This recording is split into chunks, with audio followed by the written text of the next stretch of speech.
Hello.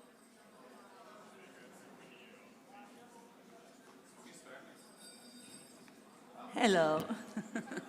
Thank you. Hello, everybody, and welcome to this presentation. I am the honor to present Mrs. Lone Cornell. She is a professor at the Department of Planning of Aalborg University. Her research area is environmental assessment, sustainability, planning and decision-making process, stakeholder engagement, as well as digitalization of decision support. In addition, she's engaged in capacity building nationally and internationally, and is one of the 4 turners for the Danish continuing education within environmental assessment of projects. Previously, she worked as a senior project manager in CAUE and ran her own consulting business with environmental assessment. Also, she is the director of Collabora. At Aalborg University, she is the head of the Danish Center for Environmental Assessment, which works closely with business authorities and private consultancy firms to build a bridge between research and practice. She has received the International Association of Impact Assessment Individual Award for Sustained and Significant Contribution to Environmental Assessment in 2016. And she is the president now. She's a member of the Academy of Technical Science since 2017.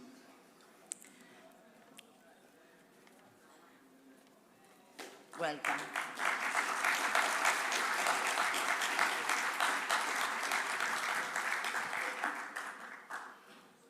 Thank you for the introduction.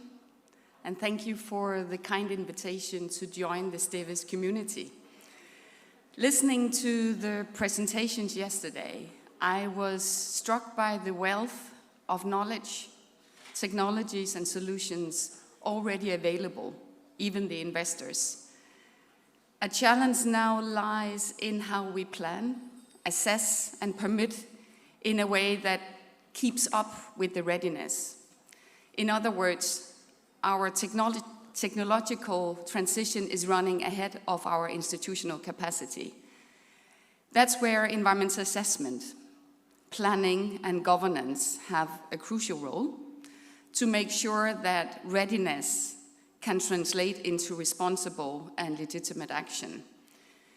Environmental assessment is sometimes seen as a brake, slowing progress, but I will argue the opposite. When applied with purpose, environmental assessment is an enabler a bridge between speed and sustainability, helping to steer the transition in a direction that is not only fast, but fair. As a professor in the field of environmental assessment and decision-making and president of the International Association for Impact Assessment, I engage with environmental assessment in theory, in law, and practice, from Brussels directives to local permits, and I've seen both the strength and its failures. I also have the privilege of leading a strong and dedicated research team at Aalborg University, where we explore how assessments can better support sustainable decisions. As a researcher, I identify as a sustainability scientist and a systems thinker, which I will return to.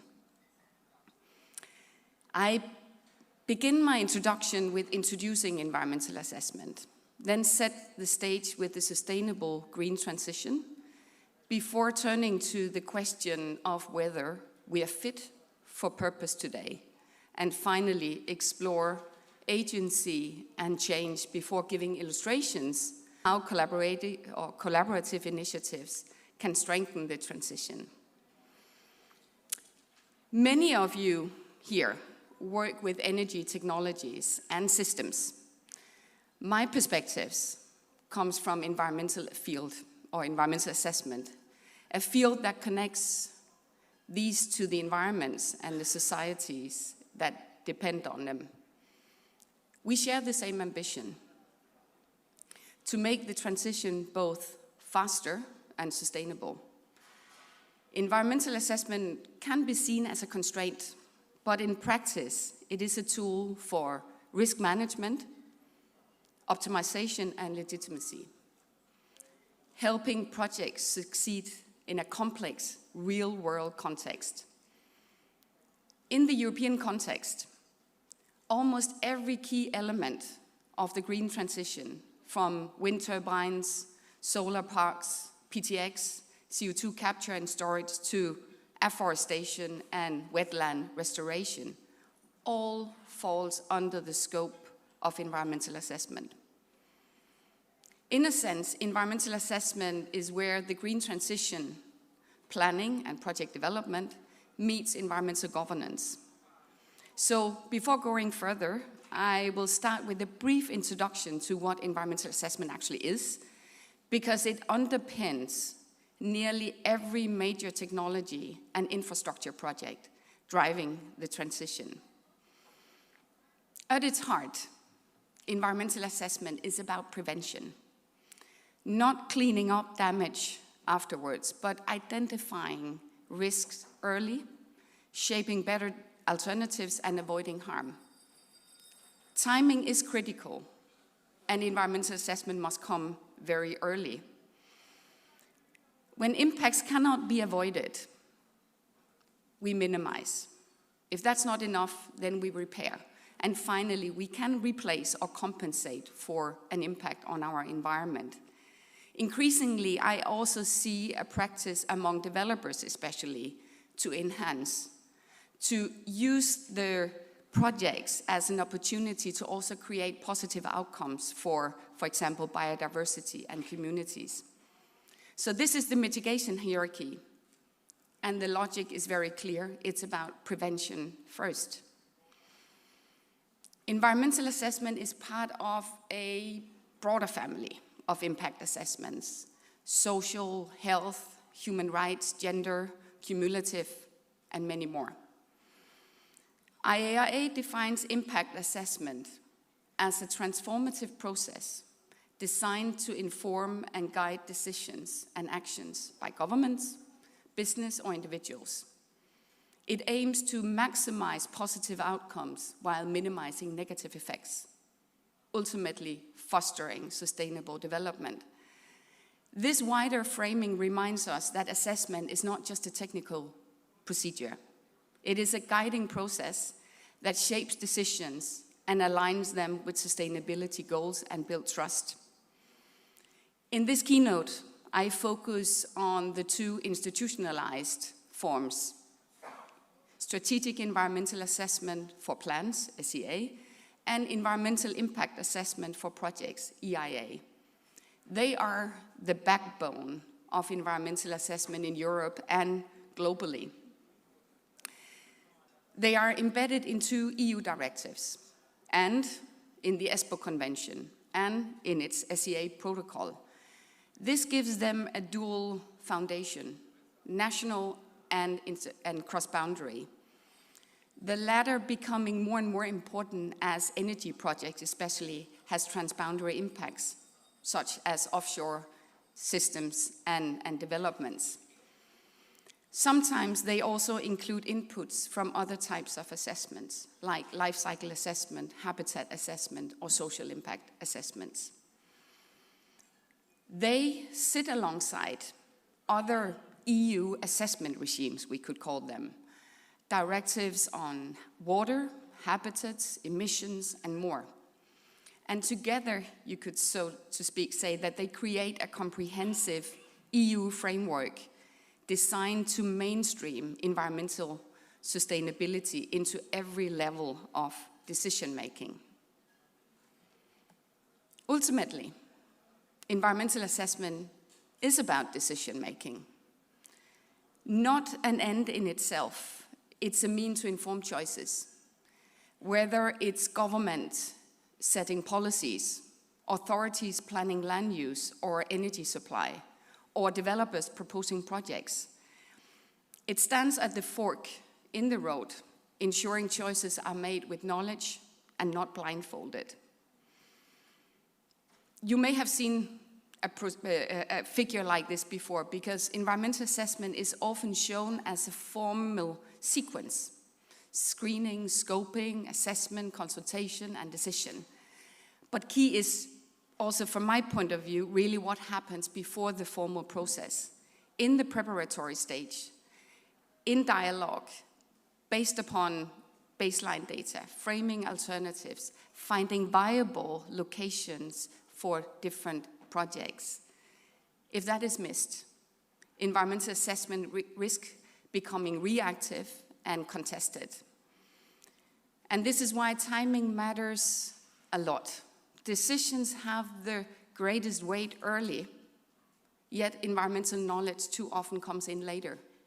So the role of environmental assessment is really to close that gap, to bring in knowledge when it really matters the most for the transition. The law is clear. Environmental assessment exists to protect the environment, to promote sustainable development, and involve the public early. So there's also a democratic aspect of environmental assessment. And it defines environment very broadly. Maybe a surprise to some of you here, that it concerns biodiversity, population, human health, flora, fauna, soil, water, air, climate, material assets, and so forth. This breadth of environmental factors calls for systems thinking, the ability to see interconnections rather than isolated issues. Without it, we risk tunnel vision. For example, we might focus narrowly on cutting CO2 while overlooking the consequences for biodiversity, water, land take, or local communities. We see this in some large renewable energy projects around the world. They achieve climate benefit, but at times also clear forest, destroy habitats, or displaces local communities. A system perspective reminds us that the planet has multiple interacting boundaries, and climate stability is one of the important ones. But overshooting others, such as biodiversity integrity or land system change, can undermine the long-term resilience. Environmental assessment helps to keep all of these dimensions in view, on the table. It is an arena where different sustainability goals meet and where trade-offs and synergies are worked out in practice.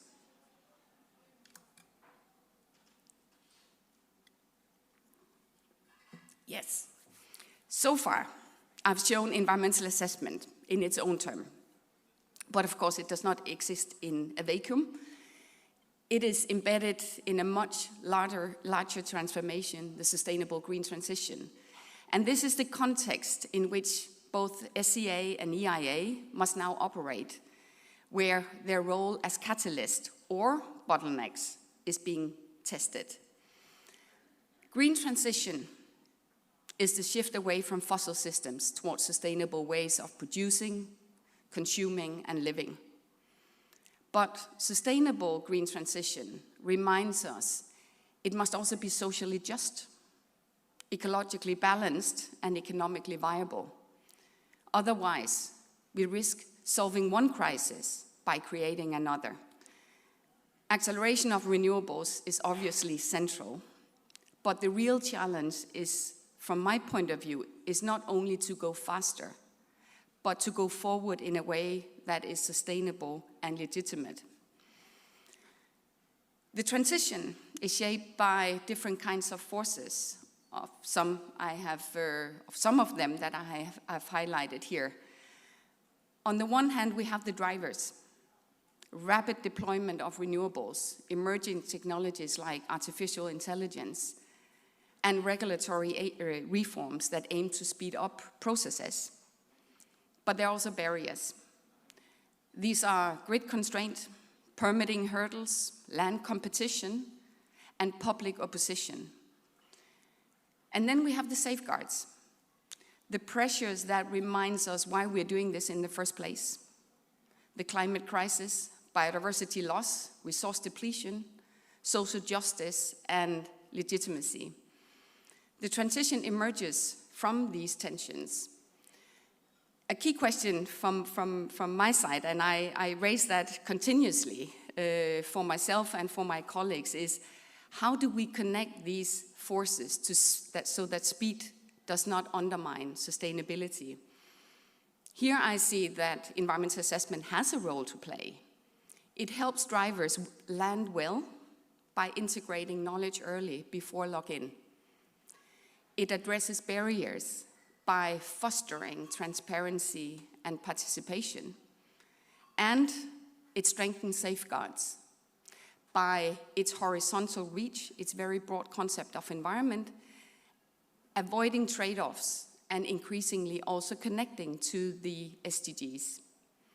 So rather than a bottleneck, environmental assessment can serve as the bridge between speed and sustainability, helping us move forward fast, but also fair. A central question is it then fit for the transition? Can it deliver what is needed in a time of urgency, not just protection, but enabling faster and fairer energy deployment? Across member states, challenges persist.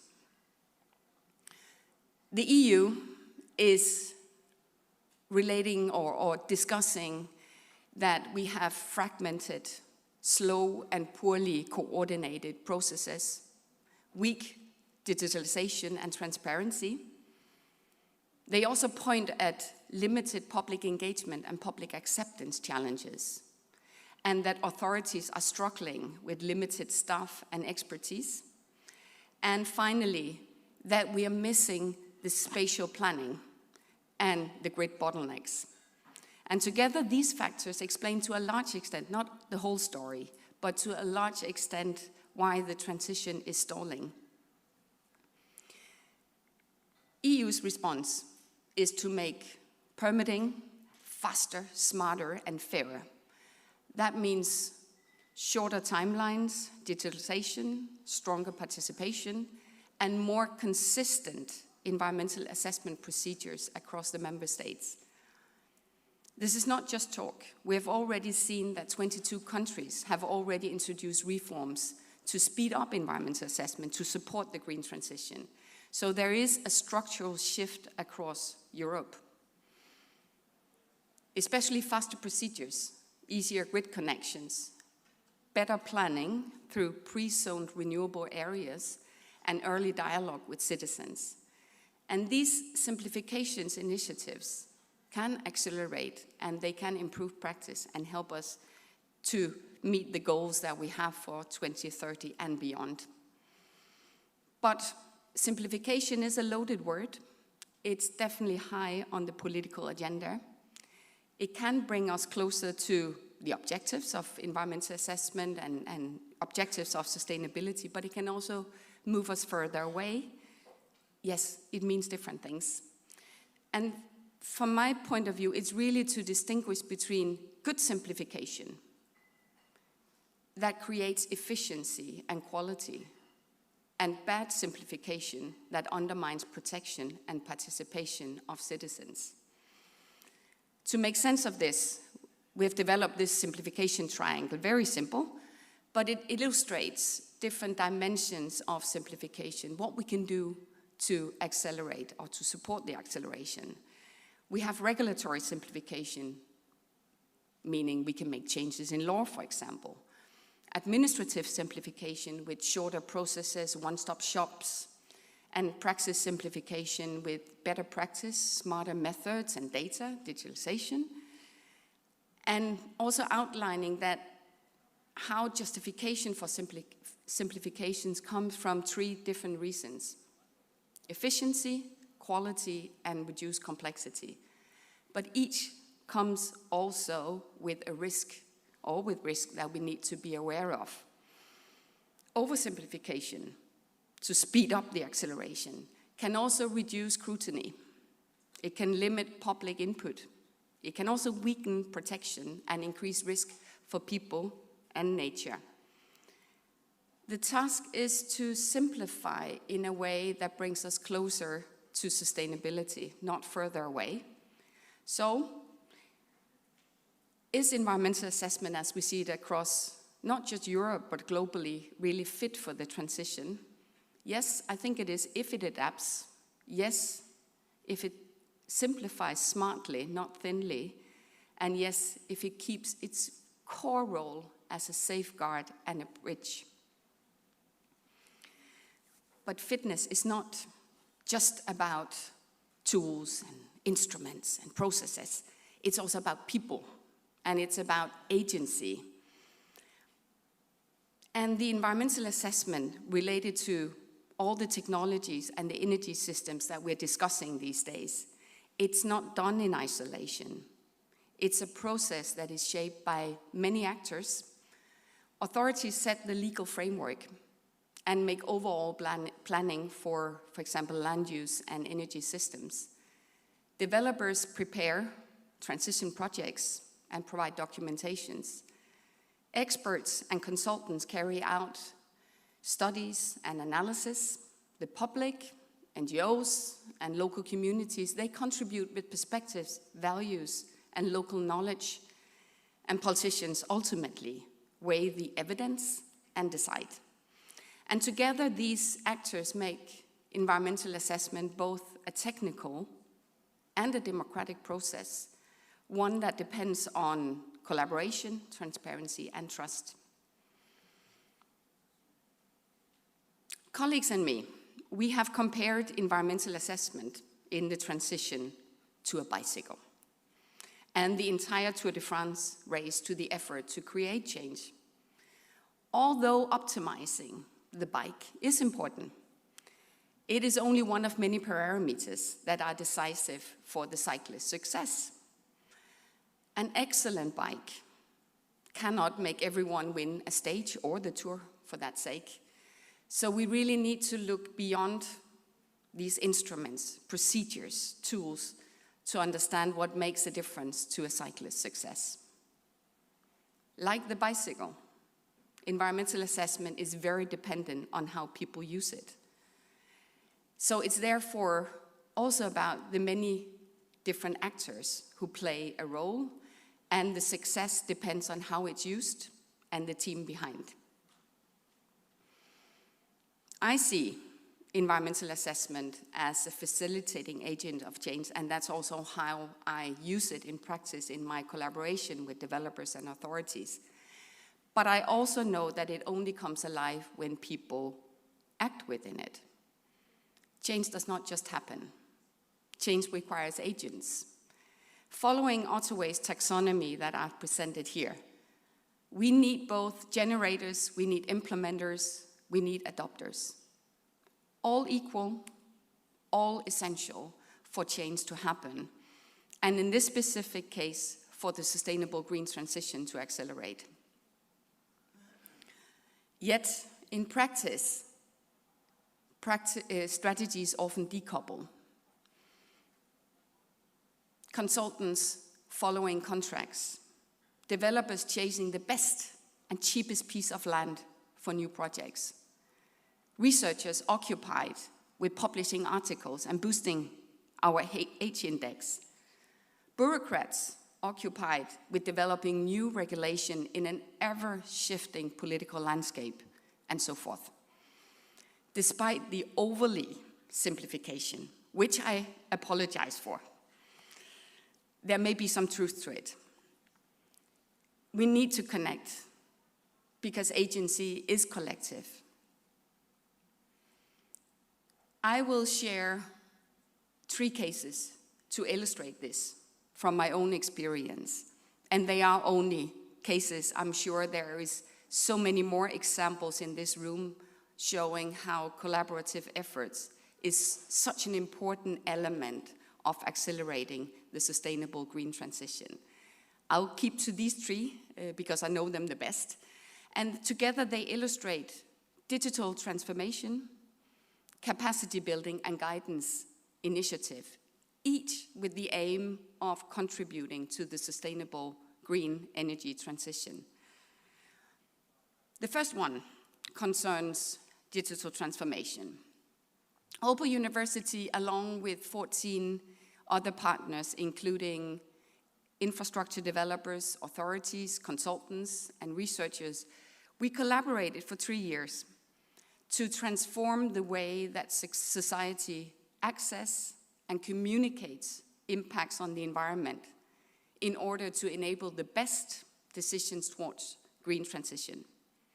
Also to support transparency and an inclusive democratic process.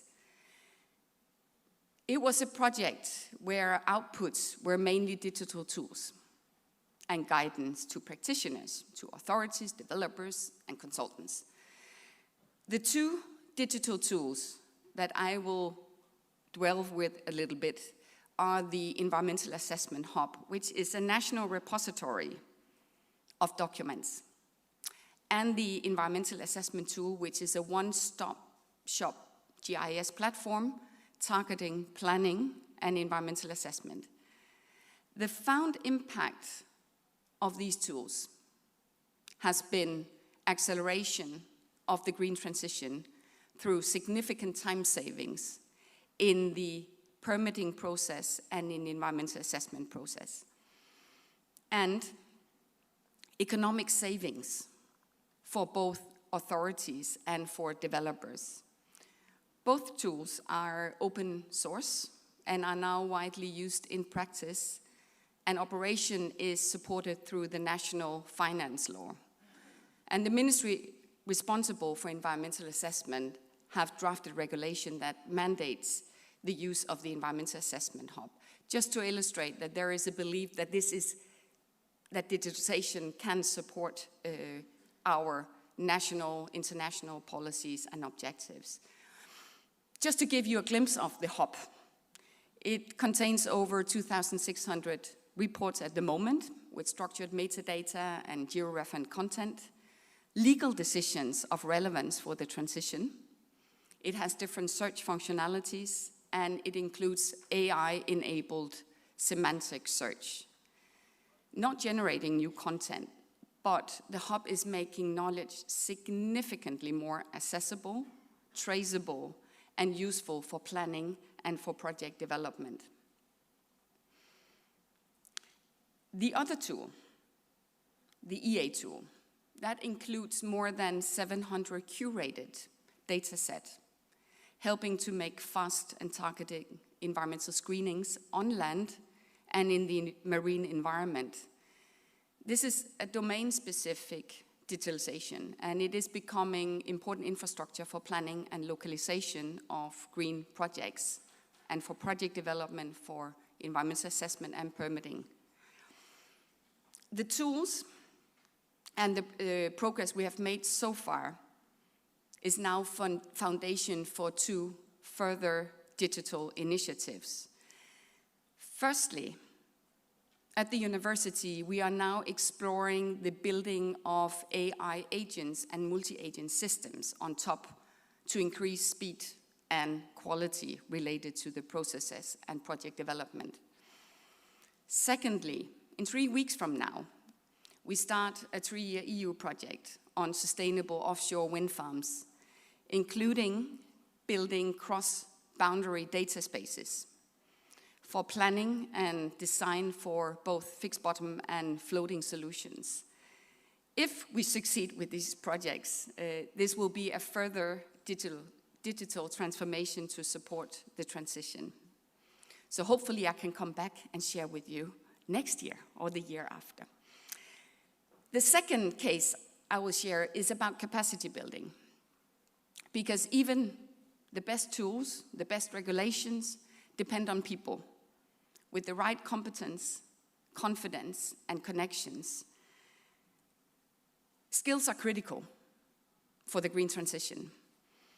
According to an EU study, EU needs 2.1 million people, more people, working in the transition-related decision-making processes if we are to succeed with the transition goals 2030. Currently, we're around 1.7 million on EU level. We're 1.7 now, and we need 2.1 more, just related to the processes, if we're going to achieve the 2030 targets. That's food for thought. And a significant challenge it is across all member states, as shown here with limited initiative across countries. So we all need to also explore the education of more people, but also to increase the competence for those already working in the field, if we should succeed with the 2030 objectives. Within that context, Aalborg University run 2 continuing education programs, one in assessment for planning and one for project development, with participants from authorities, consultants, and energy developers. The courses are co-taught by researchers and practitioners, so we bridge theory and practice in real time. We see that the mix creates a strong learning community, one where actors qualify each other, where trust grows, and where participants return to their organization as more reflective and capable transition leaders. These are supported by our annual conference, the Environmental Assessment Day, which was initiated back in 2010, and now has become a national meeting place, this year gathering more than 400 professionals. It is a space where ideas are tested, methods evolve, and networks expand across the different actors involved in the transition process. Our experience is that this collaborative competence development is having valuable impact. Research and practice inspire, we qualify each other, community and shared meaning is built across authorities, energy, developers and consultants, trust and network expands, and practice evolves.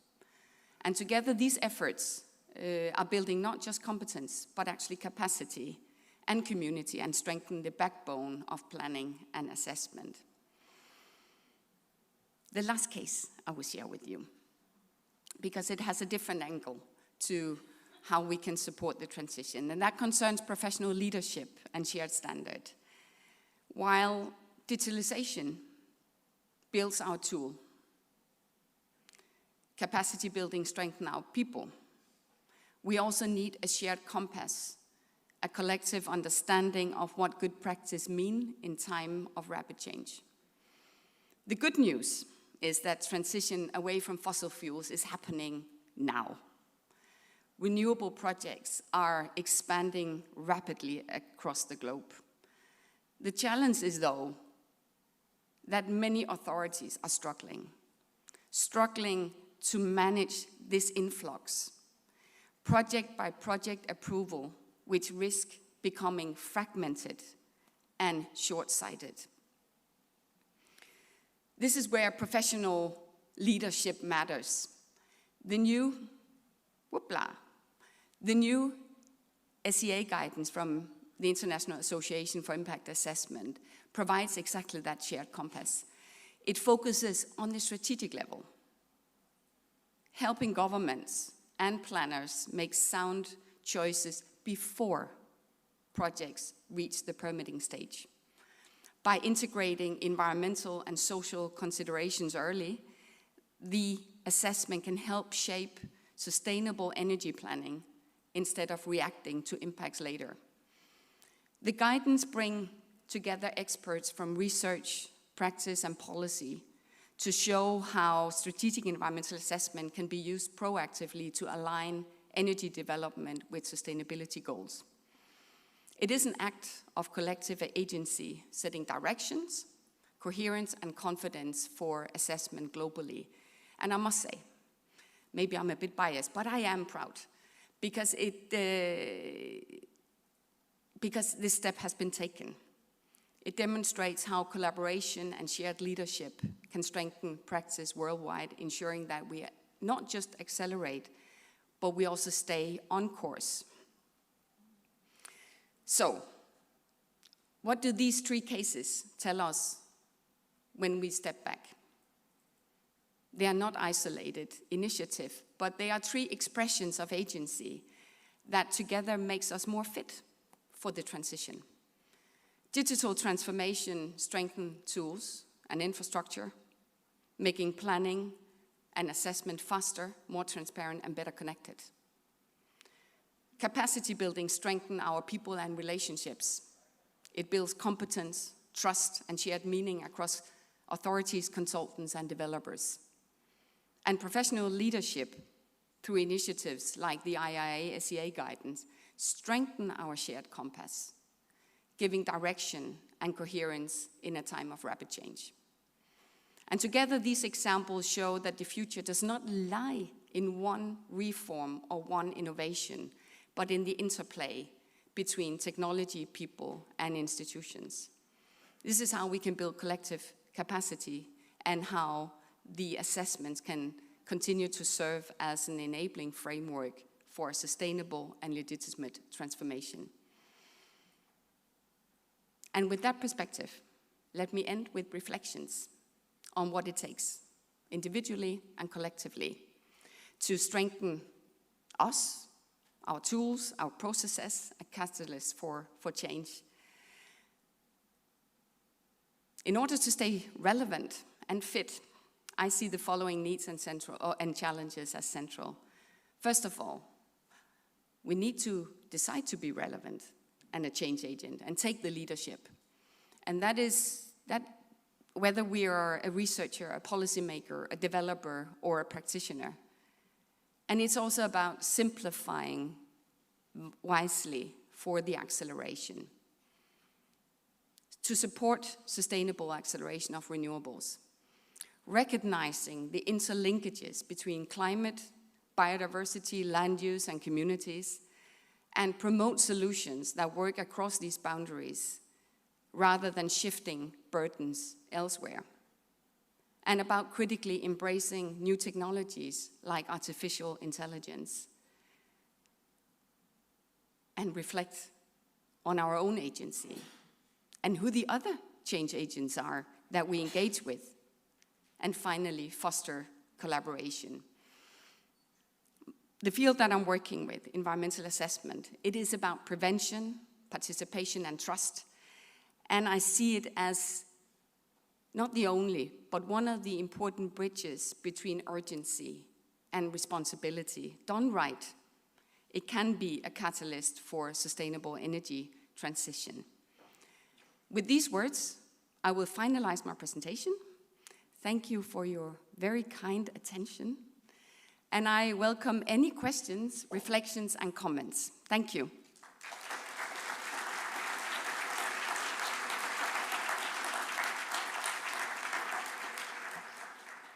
And I hope we have time for questions. That was my intention, at least. Yes, please.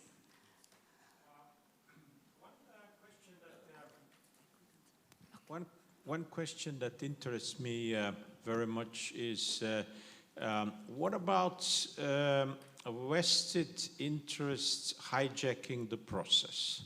So once upon a time, I did analysis of how many publications we have about birds killed by wind turbines compared to birds killed with pesticides and chemical poisons on the field. And it came out in a quick calculation that it's about 10,000 times per bird more on the birds killed by wind turbines. Nobody cares about poor birds killed by chemical poisons. Why is that so? The latter I can't answer, but the first part I can reflect upon, because you're completely right. That these processes, they can easily become contested because it is also complex. And it, like with this broad concept of environment, it requires a system thinking. And we're not system thinkers per se, any of us. It's something that is hard for the human brain to encompass. And then, of course, you have in these processes, there are many different actors.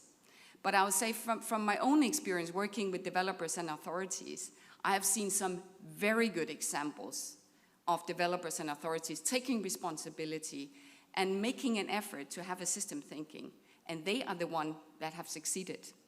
I also see, and mainly from the Danish context, I also see a lot of projects these days that are either withdrawn or have to be delimited in size significantly. One, like just, was it last week or a few weeks ago, one of the biggest energy parks in Denmark, the biggest plant in Denmark, now they have shrunk the development to, with 94%. 94%. It was like this big project. They've invested years in it, assessments and so on. But they did the wrong thing because they were not proactive, having a system thinking, engaging with the communities and finding a good location.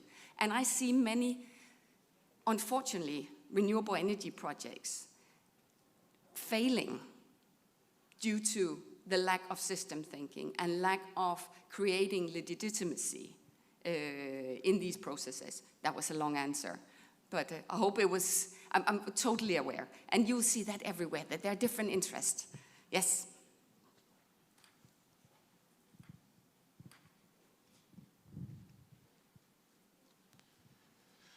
Goran Krajic, University of Zagreb. Thank you for your presentation.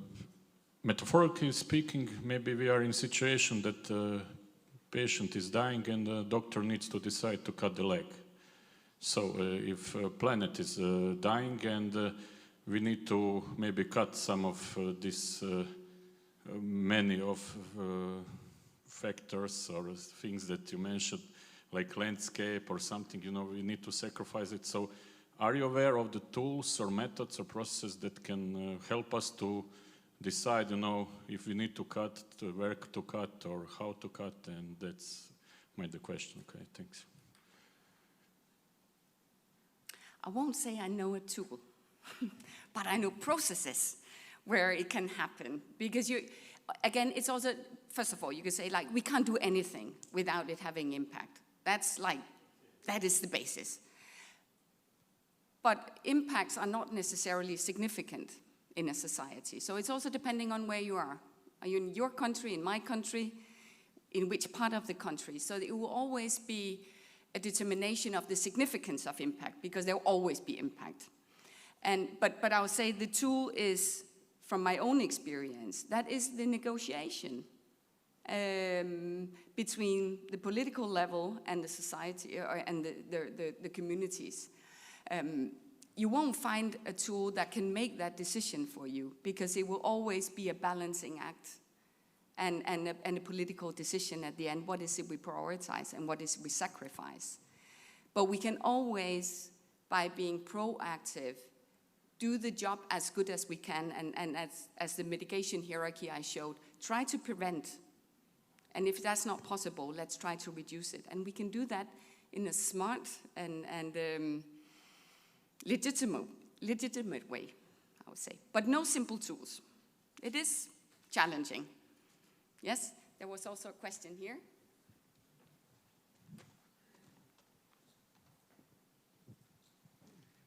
Gordon Andrews, Leeds University. Related to the first question, really, I've been involved in hydrogen for decarbonisation of heat. So I've been developing gas fires, central heating systems, industrial burners. I was invited to talk. There was going to be in the UK village trials of hydrogen prior to hydrogen going into the grid. And I had to go and speak to villagers about why hydrogen, why it was safe. And what I found was that people in there been telling them basically lies about hydrogen, in the same way lies about birds being killed by wind farms, and they would not see reason. And that there was a big centre built for the villagers to go and see hydrogen equipment. They could go and cook on a hydrogen cooker. And yet in the end, the government bowed to public opposition and the trials didn't go ahead. Now, somewhere in the Netherlands, the opposite, that they've had positive village trials. I'm not sure whether Denmark has, but I'm not sure what the UK did that was different, other than that there was organised opposition. Yes. Very interesting perspectives. Just a few notes to it. As you say, like we're also in a time with fake information and misleading information. So that is also part of our reality now. That is one part. And yes, opposition grows. I also see that in many cases. And I also see that the public is much more competent today in organizing opposition. And how do we deal with that? Because I think that is also a positive thing on the one hand side. Again, from my own experience, I always put transparency first, as early as possible, because we know from research, if there is the slightest mistake of information, knowledge being withdrawn, not put forward, mistrust is increasing exponential. What is? Yeah, you get my point here. So transparency, put all we know out to the public and engage in that dialogue. But if we come too late, then it can really create problems. I was just in June, I was leading a big public meeting for wind turbines because the conflict level was so high, so they had to bring in one from outside. We managed to go through without anyone being hit, which was actually at risk. And I'm sure that one of the reasons for it was that the authority and the developer had their internal process for too long. And the local community was excluded from that process. They were included too late. And the trust in the developer and the authorities was very limited. And then you see the opposition. Yeah, I don't know if that was an answer, but it's complex. There are many aspects to it. But the early engagement as possible, be transparent as much as we can, and listen. The project that I mentioned that was descaled with 94%. That is significant. I think that's just an illustration of what happens if we are not engaging early in a transparent way with legitimate interests. Yes? Other questions or comments? There's one down there.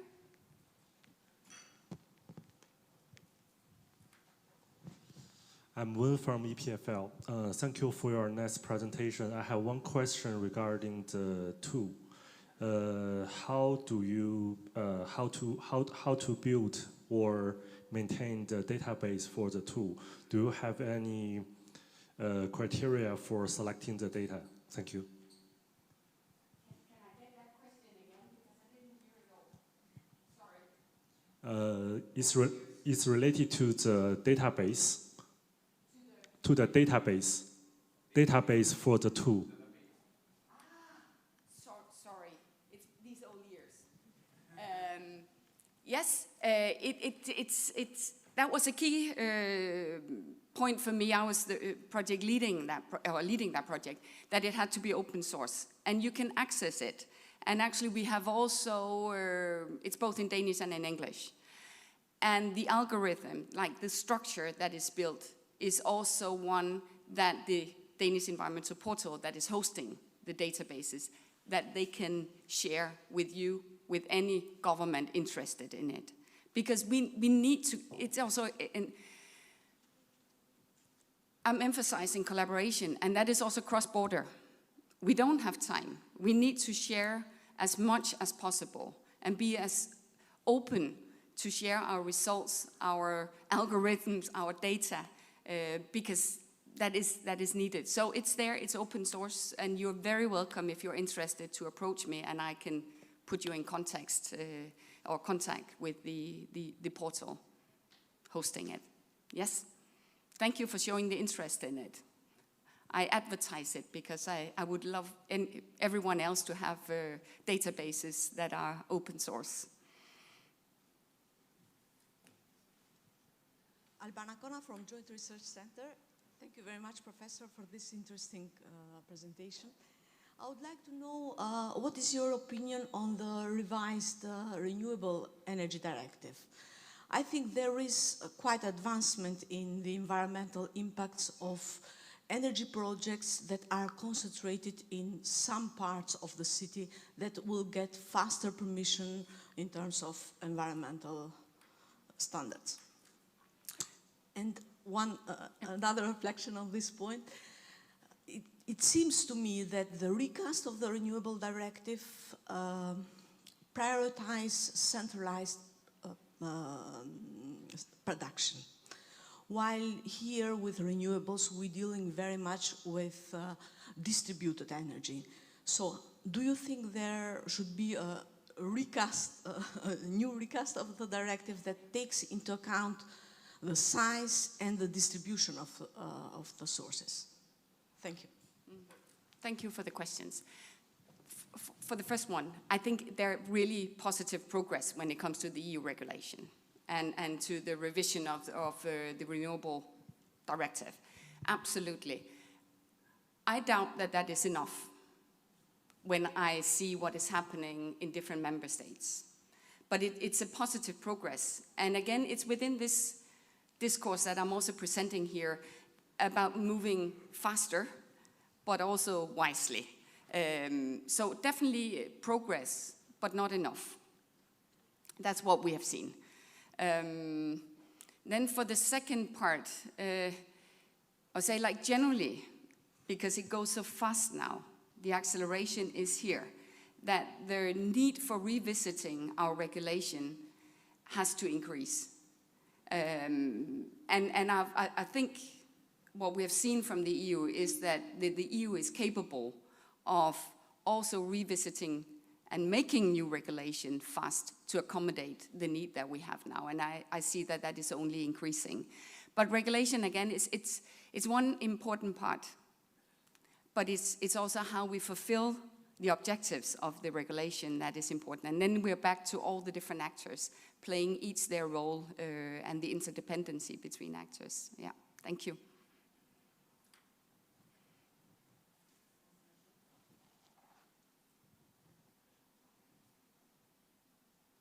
I'm not sure about the time. I hope that Susanna here is in charge of that, so we're not keeping you away from the lunch.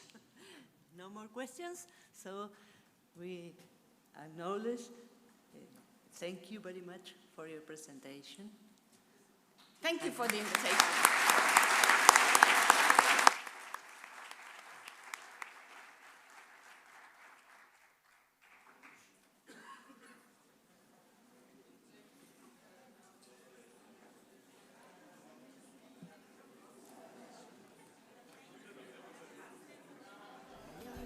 Notice that she reaching out the skirt and while she's straightening, guest talking, the air as it got wet.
Hello, hello. Can you hear me?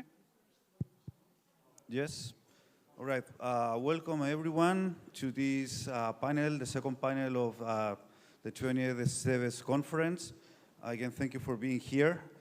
Today's topic is basically focused on nuclear in an integrated energy transition, compatibility with high variable renewable energy in sector coupling. So for this topic, we have 4 experts who are going to basically be discussing with us the potential for nuclear energy in this context. I would like to start introducing Professor Christoph Badida. Professor Badida is full professor employed at the Institute of Heat Engineering. Previously Deputy Dean of the Faculty and Director of the Institute, he deals with thermal power, environmental protection in the power generation plants, cogeneration, and renewable energy sources. So I invite Professor Badida to give us your introductory speech. Thank you very much.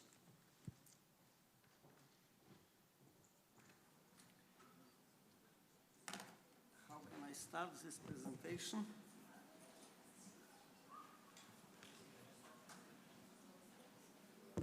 Share. Could you help me? I need help, technical help. Excuse me. Okay, and good evening, everybody. Thank you very much for the invitation. I hope I can have possibility to give you some interesting informations. Firstly, a few words about history and trends. In Europe, we have today to do with different concepts of the role of nuclear power in the individual countries. Example includes Germany, where nuclear energy has been phased out. It is a consequence of Fukushima. France, where nuclear energy plays a key role. And my country, Poland, where construction of the Żarnowiec nuclear power plant was stopped in early 90s. Today, Poland's energy policy and the National Energy and Climate Plan emphasizes the construction of new units, probably up to 2040. It could be more or less 6,000 megawatts of installed capacity. Will be or not will be, this is next question. Because I can tell I'm working since many, many years. I started in nuclear power as a student. My diploma was joined with this unit built in Żarnowiec to build from this condensing unit combined heated power plant. And unfortunately, up to date, I cannot repeat that in the nearest future we will have this power plant. We should wait more than 10 years, probably. Another examples are, for example, Austria, where they have built, finished erection of the nuclear plant, and it is never started. Italy, where 4 nuclear reactors were closed, 1990, last 2. There are different stories. And Croatia, Croatia has no nuclear power. Now about structure of dynamics of installed capacity increase in Poland. You can observe since 1960 up to 2024 the dynamics of the structure, and final information is shown on the right side. Installed capacity on the end of 2040 was 72,000 megawatts. Over 72,000 megawatts. In this structure, more than 44% was wind or solar capacity, and more or less similar output was lignite and hard coal common. but its structure in installed capacity. If we would like to analyze structure of the production, 70% was produced in coal power plants and more or less 30% using renewables. Excluding water, hydro is in Poland a very small part of installed capacity and less than 1% of the produced energy. Now about history of our Żarnowiec pumped hydro power station, which was built common with our future not finished Żarnowiec power plant. You can see on the picture, firstly, large 4 tubes. They are tubes which deliver water from upper lake to the lower lake. The upper lake is artificial, the lower is natural, Żarnowiec Lake. You can see building of, how I remember, it's not possible to show it on the screen using probably mouse. Mouse, is it working? Yes. Here, can you see the building? Here you can see these 4 tubes, and here you can see my person. And this is lower part of the building where these 4 tubes are delivering water to the water turbines. Diameter over 8 meters and installed capacity at 100 megawatt. The installed capacity of our nuclear power plant was planned more than 1,500 megawatt. 4 units, 460 megawatt class. And you can observe here this plant. Here are these tubes building, this main building of the power plant, and here is not finished investment, our not finished nuclear power plant, never erected, never destroyed up to finish. It's a kind of not interesting today. Another example for power plant cooperating with nuclear power is Huntorf compressed air energy storage, erected 1978, and they is working common with Unterweser nuclear power plant. The nuclear power plant is not no more working, and this one is now working common with renewables. You can see here that compressed air energy storage needs not so much area like artificial or lakes in the pumped hydro installation. For accumulation of the medium are used salt caverns, shown here. In this power plant, over 330,000 cubic meter volume. And output of this power plant is 300 megawatt. Now about renewables in Poland. This large amount for today, 30% of installed capacity, but ability to deliver in summer full output for few hours during the day. This is source of problem if we have surplus energy and generation ability, we need curtailment or accumulation of the generated energy or we cannot generate energy, it's curtailment, is this problem. And what you can see, 2025 is this red curve. Over 1 terawatt hour of our generated electricity was not delivered because it was not placed for them. we are producing in our countries 170, more or less 170 terawatt hours per year.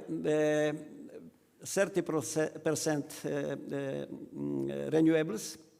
It means that one of 60, more or less 50, 60 terawatt hours is not delivered. They are 2-3%. That's not low. And this problem is international. In Poland, we are seeing it since 2-3 years. In other countries like Germany are solving this problem since a longer time.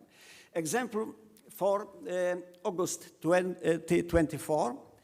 What you can see here on the right side, you can see legend. What kind of the units deliver energy? It's shown on the vertical axis is output for the class of the units. For example, you can see these peaks. Orange peaks is PV, very hard peaks. Hard coal power plants must work to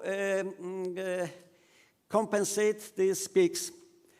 Because it's large installed capacity, we have not another possibility to use it. Lignite is adding for that. The steam power plants are not able to work so dynamic. They will live not long time. Natural gas power plants in Poland are used mostly for combined heat and power, and they are not able to be dynamic to work.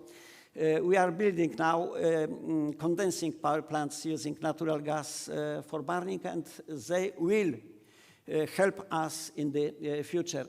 You can see the wind, this wind onshore. We have not offshore. From time to time, generation is high, and from time to time near to zero. This is August. Compare now December. In our condition, in December, we have no solar power. Nothing. Small peaks. And all of the delivered energy is hard coal and lignite. Natural gas, this green line, is combined heat and power. The compensation of the needs or delivering of the energy main source is in this time hard coal. Now about Polish grid projection for 2040. On the right side, you can see the structure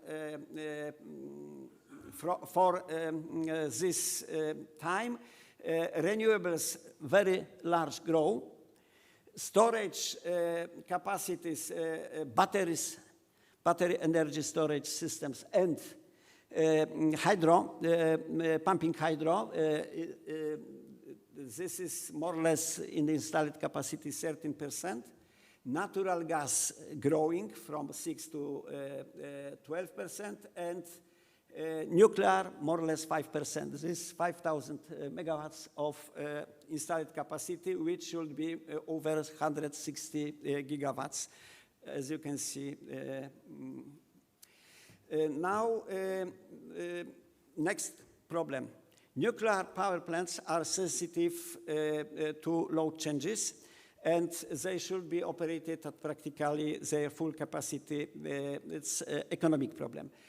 Measures to improve their flexibility are today crucial. And during this conference, we have a new proposal presented in our paper, Enhancing Grid Stability with Renewable Energy Sources by Integrating Thermal Energy Storage into Nuclear Power Plants for Load Balancing with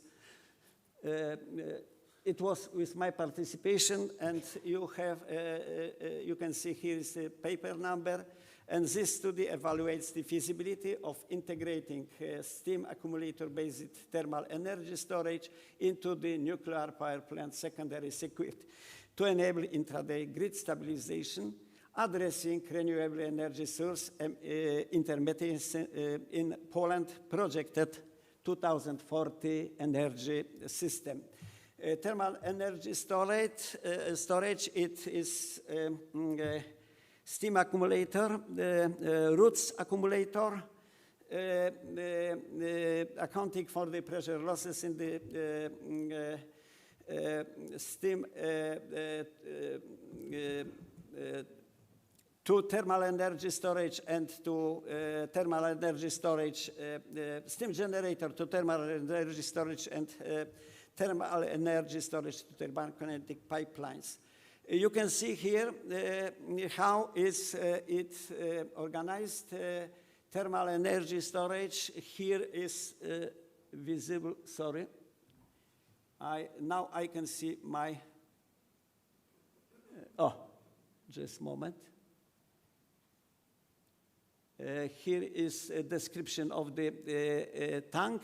Here is the place of the thermal energy storage in our scheme of this unit. We have analyzed the unit 1,600 megawatt class, and thermal energy storage was joined directly from steam generator, live steam, and steam from thermal energy storage was delivered to the superheater. One here, this line. Detailed description is in our paper. Results. It's, in my opinion, very interesting because the round-trip efficiency of this unit is not very high, less than 80% in comparison to lithium batteries. Their efficiency is much higher, 85% more or less. This comparison is made for the same energy capacity for our more or less 6,000 megawatt installed capacity, and as you can see, is more or less 460 megawatt hours. The maximum power decrease for our thermal energy storage is relatively high. Power increase is used by enlarged steam flow to the low pressure part of the steam turbine, but lifetime for this unit expected is for more or less 60 years, for battery energy storage 15 years only, and the cost, estimated cost is for batteries 3 times or more higher. It means that our solution solves not problem, but is one of the ways which is more effective like battery energy storage, and it's a result of our comparison here. You can see conclusions. I think I should stop my presentation, and you can read conclusions. Thank you very much. Thank you very much. Thank you. So we go with the next panelist, Dr. Dmitry Bogdanov. Dr. Bogdanov is a postdoctoral researcher in the Solar Economy Laboratory at LUT University. His work focuses on energy system modeling and transition pathways towards sustainable defossilized energy system at both global and local levels. His research interests include sector coupling, regional integration, long-term interannual energy storage, and other potential sources of flexibility in future integrated energy systems. So please, you have now 5 minutes for your introductory speech. Thank you for the introduction. Yeah, it's very nice to be here. And unfortunately, I don't have the slides today, so I will just speak about the work we did. And many of you can be familiar with my studies, the studies of our group, Professor Christian Breyer group. And you can see that in our studies, we always target defossilized energy system which should be built by 2050, 2040, 2060. And in most of these cases, we reach this defossilized energy system without use of nuclear. It's possible to reach 100% renewable supply in the future energy system. And it has nothing to do with ideology. Our model is technology neutral. All technologies are enabled, but with the cost and technical assumptions we use, the system cannot find a place for nuclear in the current or future energy system. So it follows the cost-driven decisions, but real decision-making doesn't always follow it. And recently, during COP28, list of countries, 25 countries, pledged to increase nuclear capacity 3 times by 2050. And unfortunately, Finland was one of these countries. And that brought us to idea to do similar study, urge the model to build such a system, and see and show to others how such system will look like. Because any proper engineer mindset is that anything is technically possible if it doesn't contradict laws of physics. But the question is amount of resources you will need to spend to reach this, and what are the consequences of this. So overall, what will be the costs of this decision? So we made this study. It was published recently. And long story short, the results show that such a system with tripled nuclear capacity for Finland from nearly 4 gigawatts to 12 gigawatts by 2050 is possible. But cost is huge. Levelized cost of electricity increased by more than 100% compared to technology neutral simulation. Levelized cost of the system, if we take all the energy carriers into account, increased by 70–80%, but still quite substantial increase. And when we do simulations with our model, your model, any other model, and use realistic cost and technical assumptions, we use that future integrated energy system will have plenty of flexibility from integration of other sectors, from electrification of these sectors, and recent updates in electricity storage cost further supports this claim. There will be low-cost opportunities to balance energy demand and variable renewables energy supply.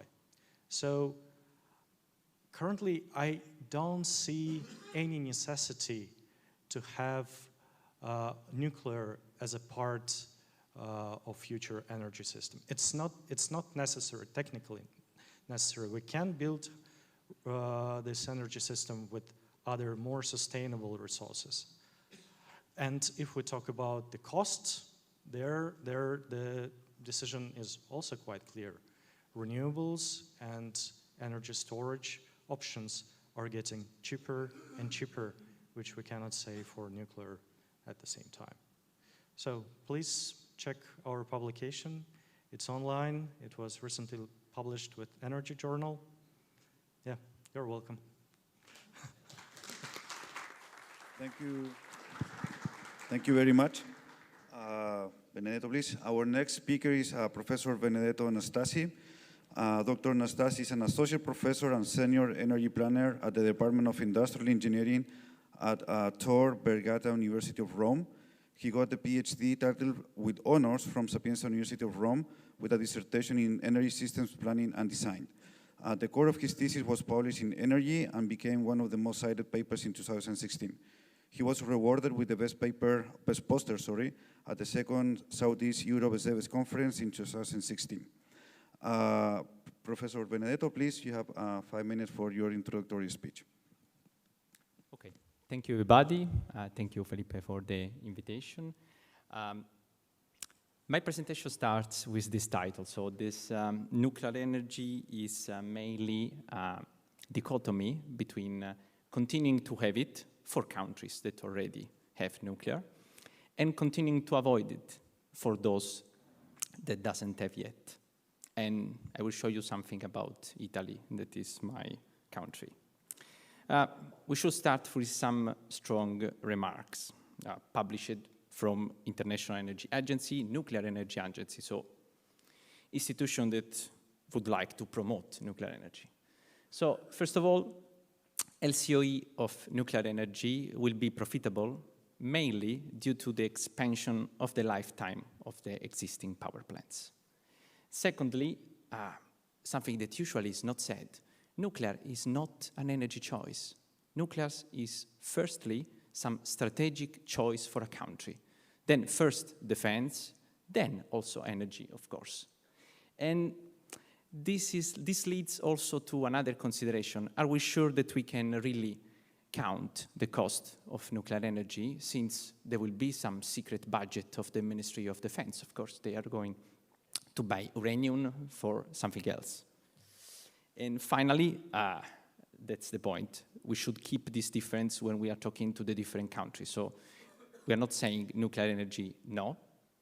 We are talking always on mix, technology mix, but there are differences if the country already has it or not. If we look at the current geopolitical situation, means that, for instance, some country in Europe would like to go for nuclear, means that most probably you will buy some European technology. And at the moment, only France in Europe is delivering it. The rest is Russian or Chinese technology that most probably we are not going to promote, especially if we want to be aligned to the Draghi reports or generally on the competitiveness of the European system. When we talk about new plants, we should see the reality. That means if you promise a new nuclear plant in 6 years, then finally maybe you will get it in 12 years. So basically, the problem is time of construction compared of time of our energy policy. So we can do it, but then we are not going to achieve the targets for 2030, 40, and 50. The same for the supply of the raw material that we should use. And okay, so looking mainly Russia, Canada, Kazakhstan, Niger, and something else, most probably only Canada can be considered a reliable supplier. We are talking always about energy security. I would stress that nuclear is mainly security.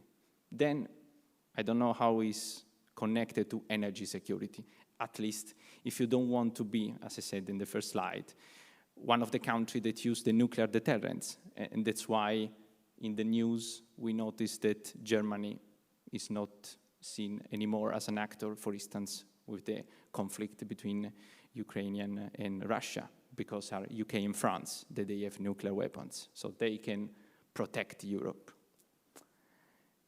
And when we want to talk about some country, and Germany, no, starting from the Energiewende, can be still a reference for energy. So the LCOE of existing plants that were shut down is already higher than PV in Germany. Okay, so this should be the base, for instance, for some Italian politicians if we want to speak about money. And another buzzword is small modular reactor. Why is this a buzzword for European people? First of all, we don't have any small modular reactor made in Europe.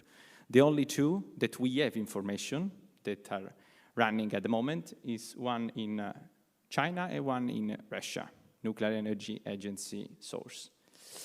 And the interesting part was, I usually use these slides in my energy planning course. In June 2024, the only supplier of nuclear technology in Europe withdrew from the largest project of small modular reactor in UK, something about €7 million project. Let's go to Italy case to give some food for thoughts. Okay, so We can start with the word creativity, because of course we don't have any nuclear yet. But in 10 years, we expect our integrated plan for climate and energy to have 0.4 gigawatt of nuclear power in operation. Today is 7 October 2025, in 10 years. There are no plants that were built in 10 years, unless you refer to China. And then this growth is seen for 2040, 2045, and then is the peak of creativity. In the plan, there is in operation a fusion nuclear energy plant in 2050 for an amount of 400 megawatt. I came from a department of industrial engineering that is currently leading the largest project in fusion. It's a prototype. It's the largest fusion project in Europe. It's the construction of a prototype of the DTT, diverter tokamak technology. I see my colleague. Most of them are still doing simulation, so that means a little bit of, but creativity can go further. So when we consider SOE as a base for any thinking, we look at the SOE in Germany, and already it's not competitive with PV in Germany. I leave you to guess PV price in Italy. And the most representative country in Europe, so France, for the construction of the last reactor, so the Flamanville, that was expected to cost 3.3 billion euro to French citizens, already spent 17 billion euro. It's not finished yet. And is also a political case. Peak of creativity. Someone in Italy proposed something that is technically maybe the best solution. If you just limit it as an exercise, if you have a nuclear submarine connected to the harbor of the ports, where most probably you have already some factory or some steel industry, then you have already the electricity infrastructure to able to have this electricity production, then you have cooling from the seawater. Fine. Okay, just a reminder, nuclear is first a security choice, so Italy doesn't have any nuclear, so you need to buy these submarines. Who is the provider, supplier of these submarines? A credible one, a reliable one? US. Okay, we need to have some kind of impact on our energy system that has a demand of around 330 terawatt hours per year, at least 14 submarines. There is a specific case for this electricity production that are the Virginia class SG9, if you want to see the model. We are talking about 200 megawatt thermal connected to two turbines of 30 megawatt. I don't want to bother you on this. And they cost around $5 billion of US dollars. Okay, even if the current exchange is in favor of euro, but it's a lot of money. But the funny thing is, US is producing 1.3 submarine per year. So we need to wait at least 10 years, first of all. Secondly, maybe some friendship with US will give all the submarines to us, rather than maybe populate the sea, especially in the north, for obvious geopolitical reason. And then, even if they want to increase, as the last Trump action that was approved, they want to improve this amount of submarine produced, they spend like $30 billion to just increase from 1.3 to 2 submarines per year. Still, of course, to supply Italy for its nuclear ambition. I thank you for your attention.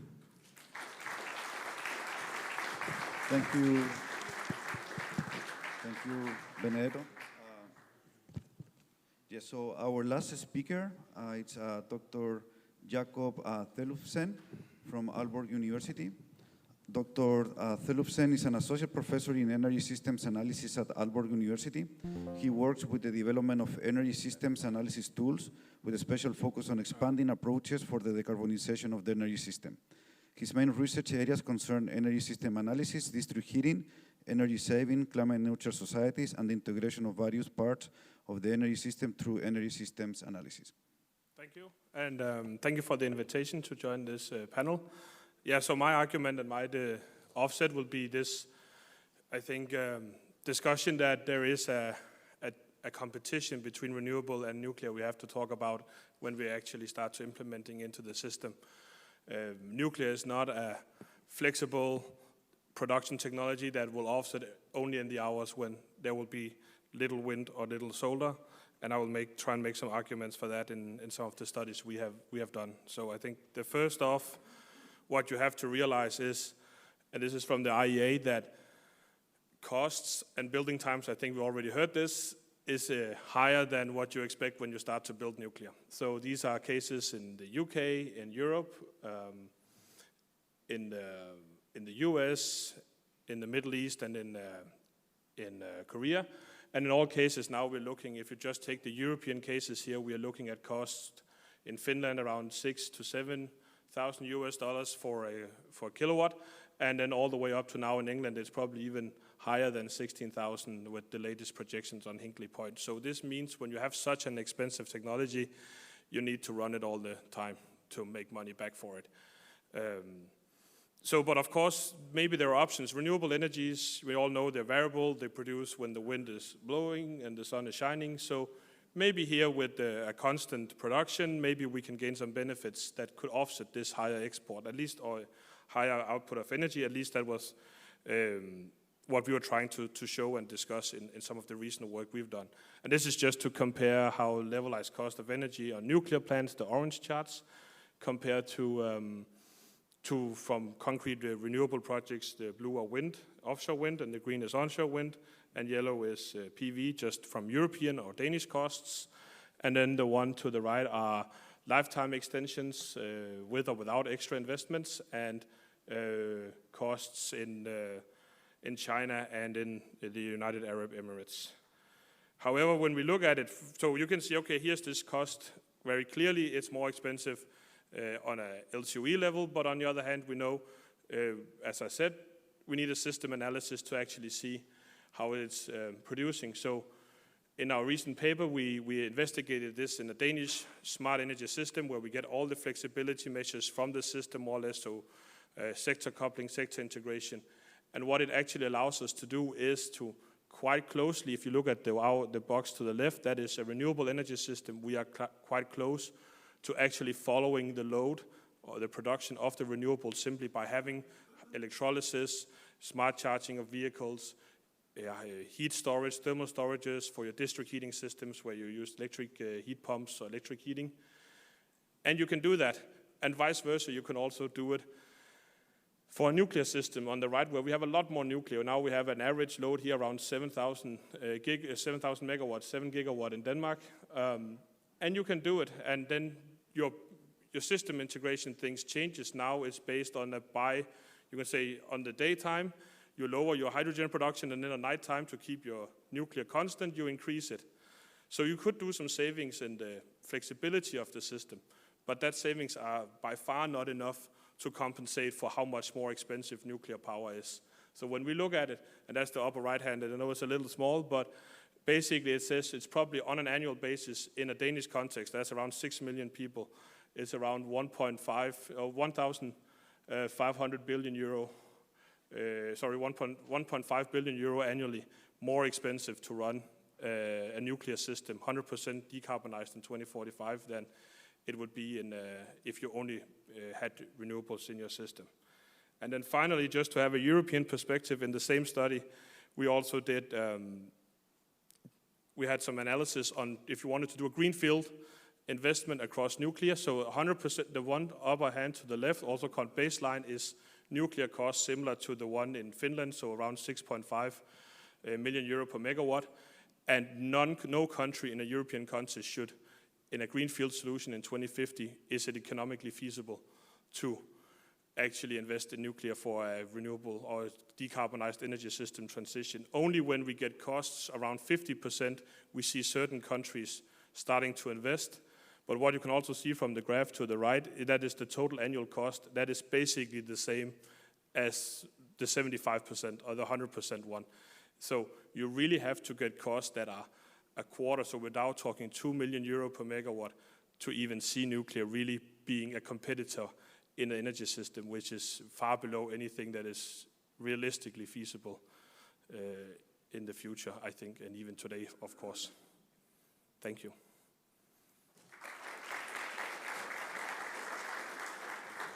Thank you very much for the introductory speech. Can you hear me?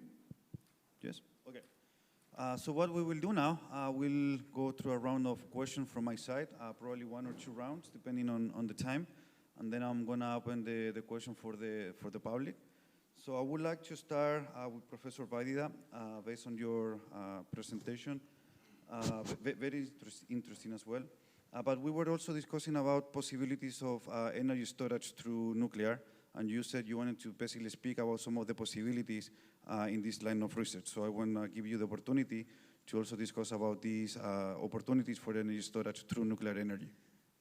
Thank you very much, but if possible, I would like to comment my co-panelists' informations, because I agree with all these informations. Nuclear power today is very expensive.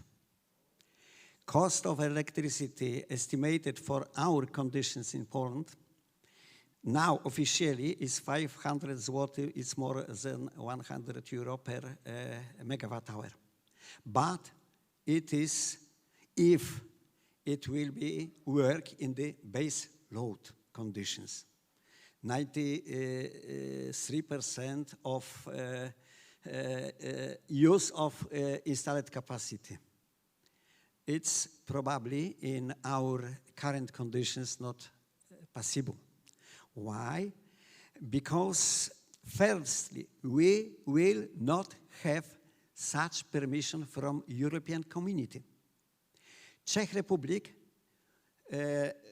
where it was project for new 500 megawatt unit, they stopped after decision of European Commission their investment.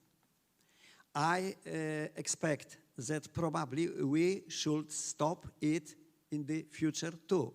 But now we are investing and waiting for the decision. Decision is more or less 2 years. And I think it could be a problem, because expected price of the electricity, if it will be not work in base load, it's probably more or less 2,000 zloty. It means 500 euro per megawatt hour. It will be a catastrophe. I'm repeating many times old joke. In the past, when it was before shutdown of nuclear power in Germany, I spoke to my German colleagues, rent us please your last working nuclear power plants. We will be happy, we will have. And you will be happy, you will stop your nuclear activity.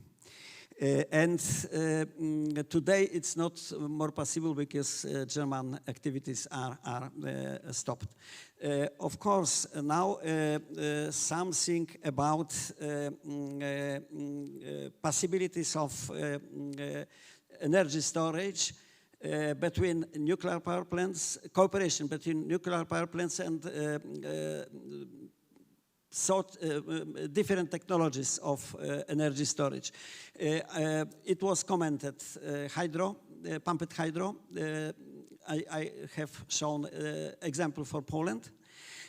I have shown compressed air energy storage is an example for Germany, but it was Huntorf, it was the first compressed air energy storage power plant built in the world. Next one is built in the United States, and long time, no more. Now, new such units were erected in China. And I don't know what is the role is of these plants, but probably they could cooperate with renewables or nuclear power. The next possibility is, for example, lithium battery storage. It's a technology which is now introduced in many countries and is relatively expensive and able to work not very long time, 4-5 hours. We should expect technologies which are able to store energy for longer time. It's period in November. This kind of flauta, no wind, no solar, and Dunkelflaute in German, where the long time we should expect delivering of the energy. If it should be renewable energy, we should have huge storage capacities. And electrolysis is technology which gives a chance to introduce hydrogen for hydrogen-fueled gas turbines. If we have hydrogen from electrolysis, we have oxygen too. And oxy-fuel technologies are interesting proposal for this situation. Of course, today electrolysis is very expensive, but prognosis for 2040-50 are showing that cost of hydrogen will be comparable with today's costs of hydrogen from traditional sources. Water desalination plants. It's very interesting. I spoke today with a lady from Dubai. They would like to build such reactor for desalination. It's a large problem in Dubai to have fresh water, and water from desalination plants is delivered using fossil fuel, natural gas, and oil. I think desalination, working of nuclear power plant for desalination for many countries, it could be chance to work during dynamic states of power needs. Power to fuel, all technologies like green methane, green ammonia. Ammonia and methane are fuels which can be used for gas turbines, and our technology, of course. It's a marginal problem because it's not large-scale possibility for accumulation, but relative cheap. I think it's, of course, not full list because liquid energy storage is not large scale today, but it's a kind of future technology which could be used, and mechanical energy storage, different technologies which are used in a lower scale, but they are able to cooperate with nuclear power too. Thank you. Thank you so much. Professor Bogdanov, I want to give you the opportunity to reply. Basically, two topics. You have run with your group many scenarios based on 100% renewable energy systems. And I wonder if in any of these cases you ever tested Dunkelflauten, basically days without sufficient wind energy or, basically long periods without access to renewable energy. And if basically in those cases, what are the technologies that actually provide supply when you don't have access to renewable energy? Is it nuclear? Is it maybe pumped hydro or any other of long-term seasonal storage? Thank you for the question. This Dunkelflaute, I'm not that good in German, is a real issue, and it's discussed quite often. But it's not really that no wind and no PV power available. In these hours, you can see tiny, very small capacity factors, but non-zero capacity factors.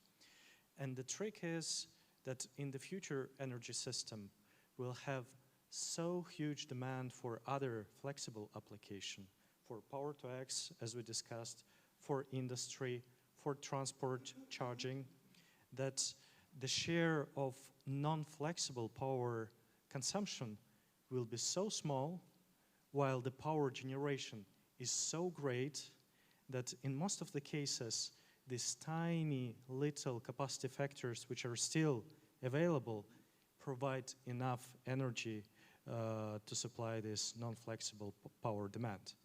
Of course, the system still can use some of hydrogen, which was generated as a feedstock for e-fuels generation, and use it in already built gas turbines, because we have built fleets of gas turbines, and gas turbines are still built all around Europe, and then can be refueled to use or blend in or use clean hydrogen.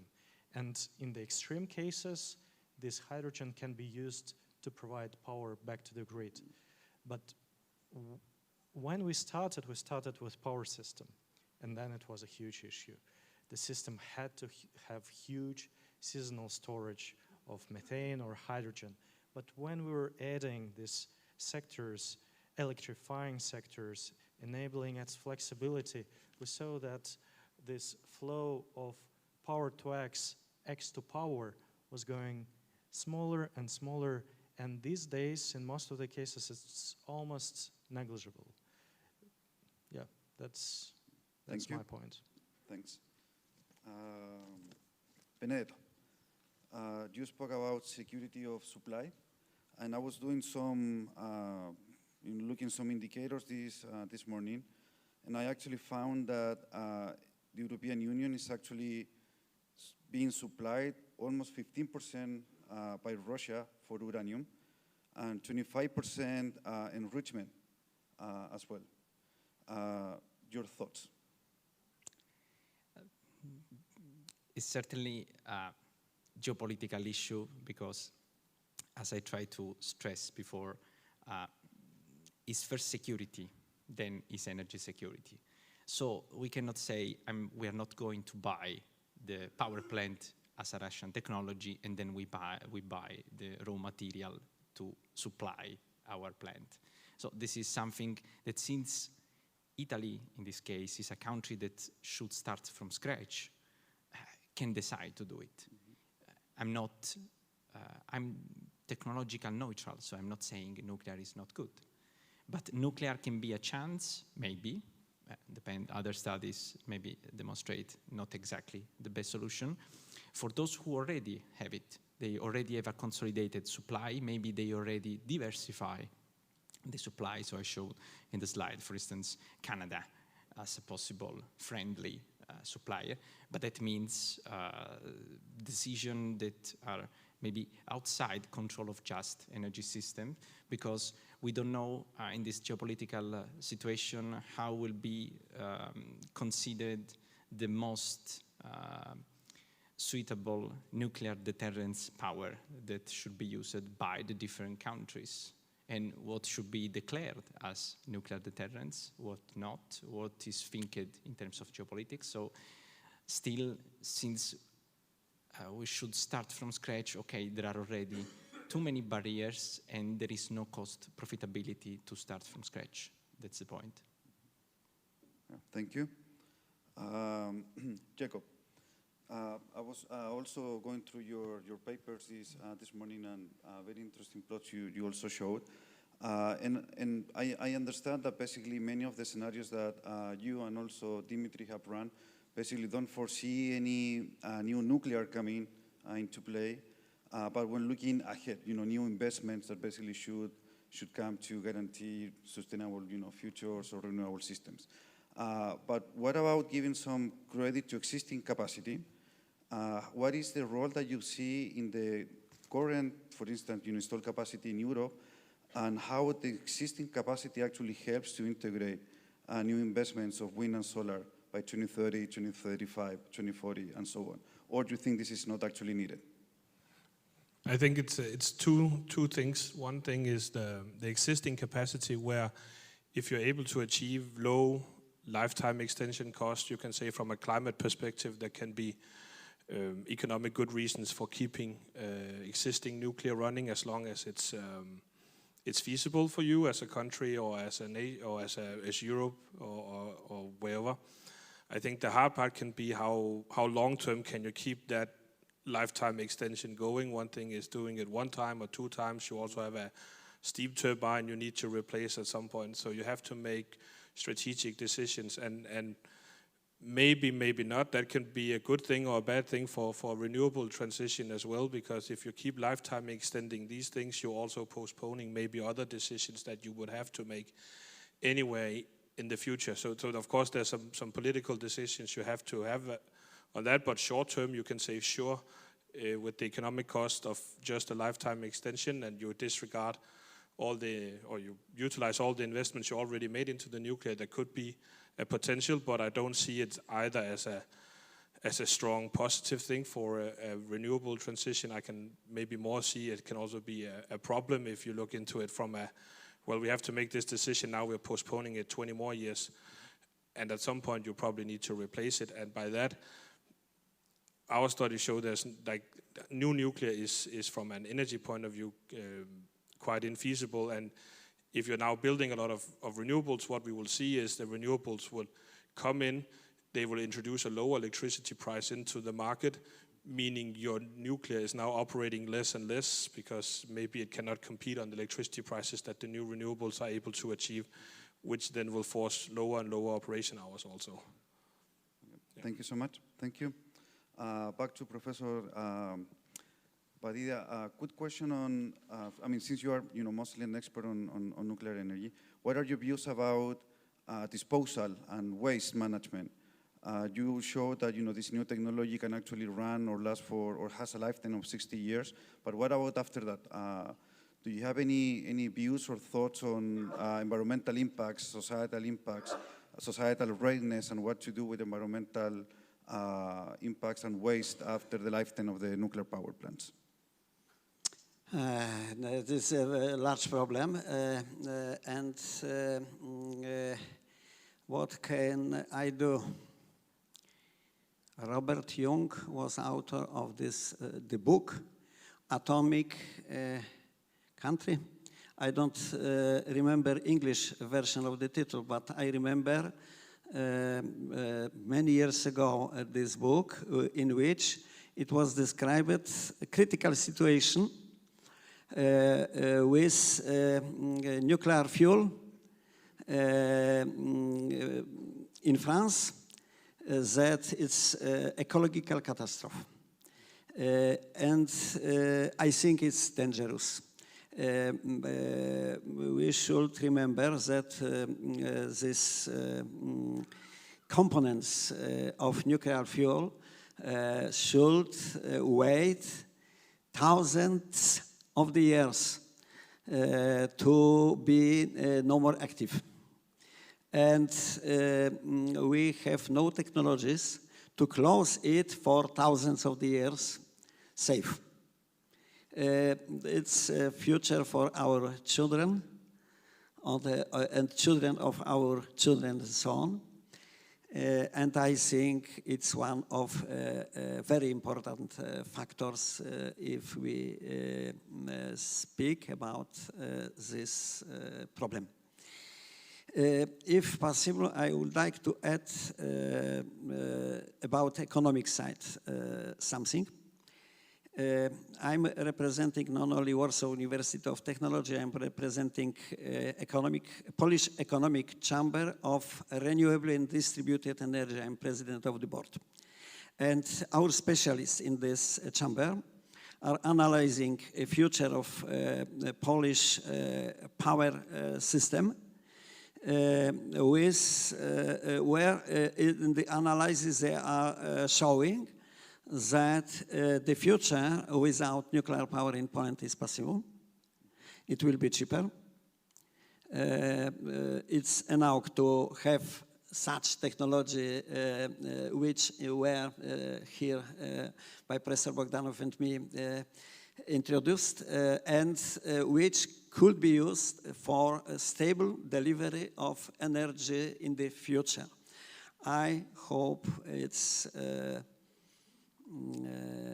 probably better future than this nuclear power. 50 years ago, when I started as a student, the idea of nuclear future was probably not so difficult like we can see it today, because we have Chernobyl, we have Fukushima, we have another problems which we should solve. Remember that in Ukraine we have a stable war and very huge danger for nuclear power plants located in Ukraine. If we are thinking that we will build in our countries new nuclear power plants, this is probably a possibility to destroy our countries using conventional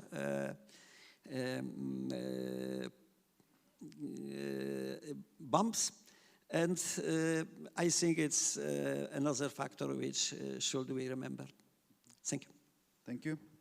Dimitri, one more question for you. What about using nuclear energy, as Professor Badida was saying, maybe to supply fuels that can be actually used to decarbonize hard-to-abate sector? One of the main issues, for instance, in industry is basically reaching high temperature to decarbonize some industrial sectors. So do you see actually nuclear being a solution in that perspective, or you actually see different technologies playing an important role in hard-to-abate sectors? Thank you for the question. Yeah, that's indeed very important, and I guess it was touched by in the presentation before, that we need to do actions now, because we have growing energy demand for many different applications. We need it for power to X, we need it for other sectors, for industry, but we need it now. And nuclear cannot provide additional energy now. It can provide it maybe in 10, 15, 20 years. And we need to take into account that the problem is actually bigger. We are in Europe, and the fleet of existing power capacity is quite old. So we don't need to just build new capacities. At the same time, we need to reinvest in the existing capacities just to make the system working. And if we delay decisions, waiting for nuclear to be built in 15 years to provide this energy, then we cannot do anything. We have to stick longer stick longer with fossils. Otherwise, there will be no place for nuclear on the market. Actually, that was the problem in our modeling. When we needed to place these gigawatts and decide when we should build it. It's 2025. 2035, 2040 is 2035 is not possible. 2040 is on the edge, but not realistic. 2045 doesn't work, because we will need a lot of electricity for power to X before that. And then we build renewables, and there is no space for nuclear anymore. So technically, everything's possible. But we need this energy for power to X now, and renewables is a better solution. And in a way, power to X solves the problems of renewables intermittency, and renewables solve the problem of power to X, demand for low-cost electricity. So again, here I don't see place for nuclear. Thank you. Benedetto? My understanding is that, and I think you also touched on this, is that there has been 2 referendums in Italy where actually the society, people voted against nuclear energy, and it's written in the law that nuclear energy is not allowed in Italy. But now the current government actually is imposing new nuclear capacity in the next 2 or 3 years, if I'm not mistaken. So what are the policies, political mechanisms, ways in which the actual government is trying to put nuclear into place in the Italian context against the current law? Okay, so quite complicated question, more from a law perspective. By the way, I think the key fact is whatever it was inserted as a goal in the energy planning, at least the only instrument that is now used by law, so the Integrated Energy and Climate Plan that was also approved by the European Commission. There are many projections. They should be monitored on the next year, so it will be stronger. This is my opinion. The way how, for instance, EU Commission will monitor how it's going, the plan, how most probably we should adjust the plan compared to what will be the situation in 1, 2, 3 years. They can, government can start this kind of initiative, but then the main obstacle will be what is the location of these possible plants, and then to justify to the people living in that location that of course is not something very compatible to be elected once you try to do this decision. We see already a lot of debate of what is generally called the NIMBY when we talk about waste incineration in Italy. So I see, even if for people that are declared as pro-nuclear for many other reasons, there would be also some good reason to be pro-nuclear. I said, it's not an energy issue. So in case Italian population decide according also in compliance with the other EU member states that maybe have a nuclear deterrence should be strategic for us. But then, again, energy will be a consequence. And as I said, great part of the cost of the LCOE we are talking about are not credible, are for sure underestimated, because the supply of the raw material will serve both for weapons than for energy. And this is a secret matter, so we don't know actually. We cannot say, this is maybe just my opinion, but we cannot really say what is the LCOE of nuclear energy in France. So what we see in the bills, so one French citizen seeing the bill that is going to pay 8-10 cents per kilowatt hour, but then you don't know how it's subsidized somehow for the defense part. Thank you, Veneto. Jacob, one last question. So I think it was Veneto who actually showed nuclear energy basically being mostly developed now in China, US, Canada, and other countries. And yesterday we had a panel slightly on similar global issues, basically focusing on the industry side, but also on the transport side. And what should basically pathways should Europe take in this matter? So how do you see now the future of Europe? What decisions should actually be taken here, taking into account that other power countries such as China or US are actually developing this kind of technologies? That's a big question. I think. So it's clear that the only really producer of nuclear in Europe is France.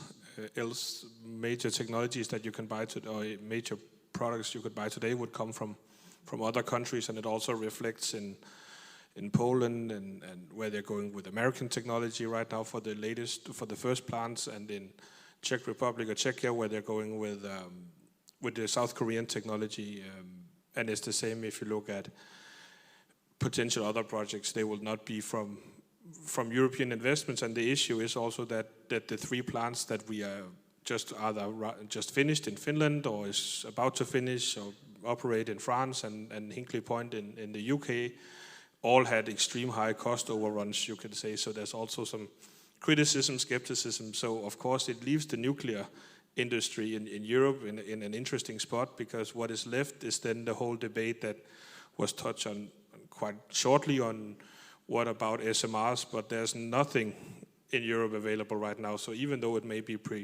developed and so on, it's uncertain anything really will happen before at least 2035 in terms of being close to having something ready for construction. And then we're even talking all the molten salt reactors advanced, but then we're looking 2040, 2050, and we're looking into a situation where all our climate targets say we need to be done. It doesn't mean we can't keep developing beyond 2050, but we have to acknowledge that the industry we have to develop that is most obvious and can help us reach our targets will be in renewables, because the nuclear industry in Europe, I don't think will be ready to provide what is needed by 2050. And there are issues, as I said, with the French technology, because it has been so criticized even within the nuclear community, that it's not representative of how low you can, quote unquote, do it, because the low examples are Asian technology, Chinese and South Korean plants. Thank you. So I haven't finished, and Neven is already raising his hand. So I'm gonna open the mic for the public, and we can start with Neven now.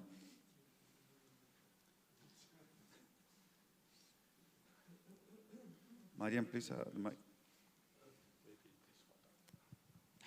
At ESAC, which is European Association of Academies of Science, we had very tough discussions with the French Academy of Science about these issues. And the conclusion was basically what Benedetto said. Nuclear is basically dual technology. You build it because you want to build a bomb, and not because you want to supply energy. But as a result, you have energy. I fully agree with Dimitri and Jacob that you can't pay for its construction from the energy system. It's completely not feasible. But if you need a bomb, then this is the additional cost of the bomb. If you cover the capex of the nuclear, the question is how to integrate it. And the answer is, you can probably sell, we are talking about 2050, that's when we are going to have next nuclear, if any will be actually built. Probably in France, yes. I don't know about Italy. I don't know about Poland, maybe you want to have a bomb, but 2050 is far away. So how are we going to integrate it then? We will probably need a few hundred hours of electricity, or maybe 1,000 hours of electricity, when it will be expensive enough to cover for the nuclear to enter the merit order. What about the rest of electricity? Hydrogen. If we pay the capex from subsidy, then the OPEX, which is 10 euros per megawatt hour, can be paid from green or clean hydrogen. And that is probably the way to go. I think Christoph has more or less painted that picture, but he didn't say that it will have to build from the subsidy. Comments? Sorry. Anyone? Christoph, you want to reply? Important information. It was never built nuclear power plant without political decision.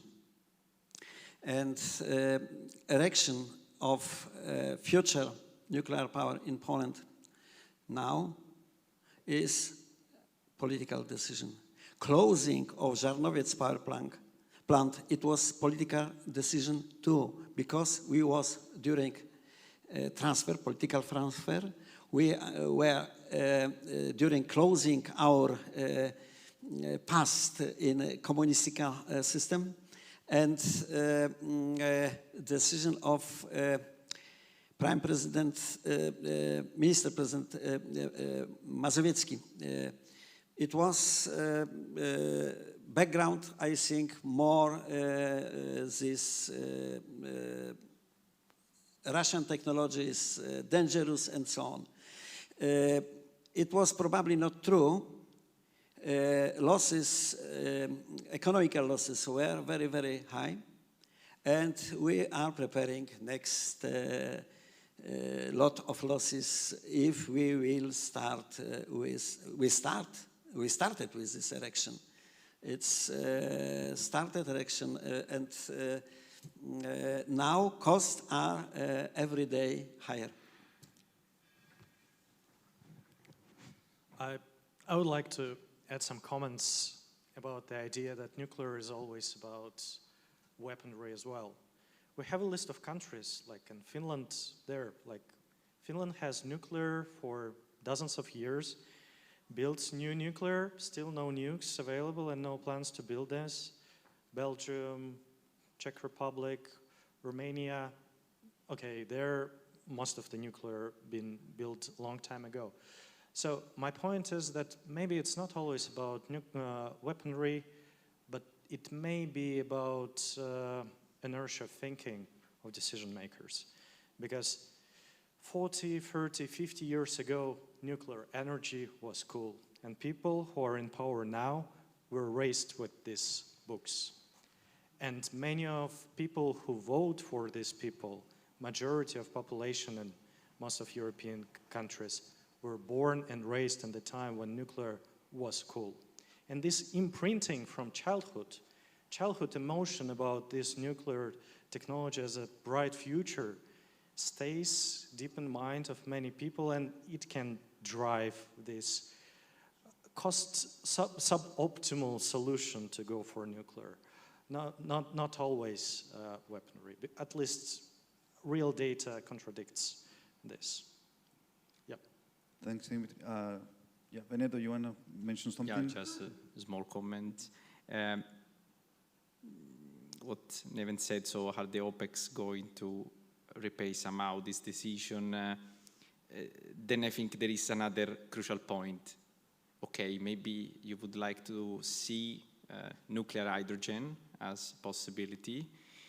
Okay, but there is one step before. Where are the electrolyzers?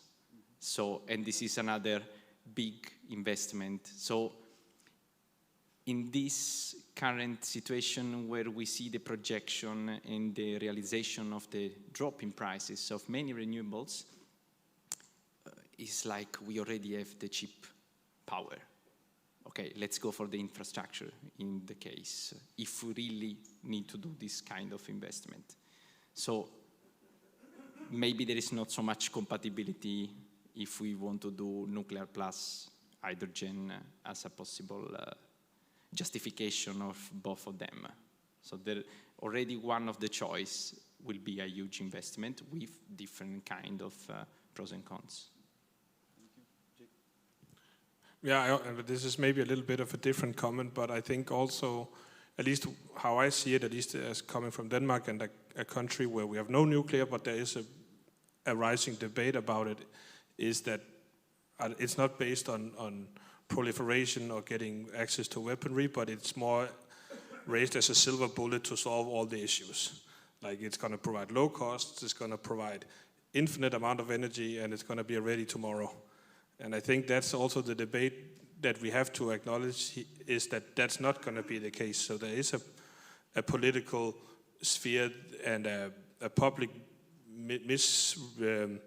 not misunderstanding, but there is provided knowledge that has to be made readily available, because we've been for so long been in a situation of, you can say, peace, to go into Neven's comment, but also in a situation of low renewables. We had Fukushima, we had Chernobyl, if you go more back. So, and now it's a new world we're living in with new discussions, but we still have to bring up why was it we're ending up where we're at now, and we have issues in terms of getting power to X ready and all these things that is clearly something we got to work on, to also build the business cases for renewables in ours where it makes sense. But nuclear power cannot be the silver bullet, and I think that that's a message we have a challenge to convey to people also. Dimitri, you wanted to say something? Anyone wants to ask some questions? Raise your hands while Dimitri speaks. Just in case, if in 2050 we get nuclear power plants and we don't know what to do with this energy, I would vote for CDR and negative emissions. So then at least something positive out of this strange decision. Good, excellent. Totally agree with you. Goran. Goran Krajic, University of Zagreb. I have just one question maybe for the panelists and the audience. If someone can statistically calculate when the new major accident will happen. So we have quite a good computing power, we have a lot of things that can estimate it. So we had the 3 Mile Island, and we have Chernobyl in '86, now Fukushima. So statistically there should be the year when it will happen, okay? Just purely statistically. And in terms of geography, well, where it will happen, this is Europe. Okay, we can organize lottery and then bet, because this is quite hard to guess, you know. But nevertheless, I think that nuclear is fragile technology, if you are thinking about it as a part of the power system. Because today we had quite a good keynote lecture which said, Professor Kornov said that transparency is something that should be, you know, at the first place when we are deciding what to do. So with nuclear there is quite not a lot of transparency by building it, but there is also another question from me to the audience, etc., and for the panel. How many drones do you need to destroy, not the nuclear power plant, because they will be quite safe, but the power system around it, you know? So we don't build a nuclear power plant on 5, 6, 7, you know, strong cables, etc. So this is something that can be destroyed even by the weather, you know, and not the technology that is now capable. So to make it safe, I think it needs a better world, and it needs transparency. And this is something that is not on the table right now. So I think we should save the community from this. But if there is answers on my 2 questions, I would like to hear them. Okay. Thank you, Goran. Anyone wants to comment? Please. First accident with nuclear power which was visible around the world, it was 3 Mile Island. Small emission of the radioactivity, negligible. But it caused that in nuclear, in United States, it was stopped nuclear power new investments. Later, a few years activity has shown that it was spoken about a restart of nuclear power in the United States. And it was Chernobyl, the next step. Repeated situation. The next step, it was so-called test of the 11th September. Do you remember what about I'm talking? Using a jet, it was destroyed some part of the buildings in the United States, and it could be nuclear power plant. Later was Fukushima, and now we are expecting probably next accident. Thank you.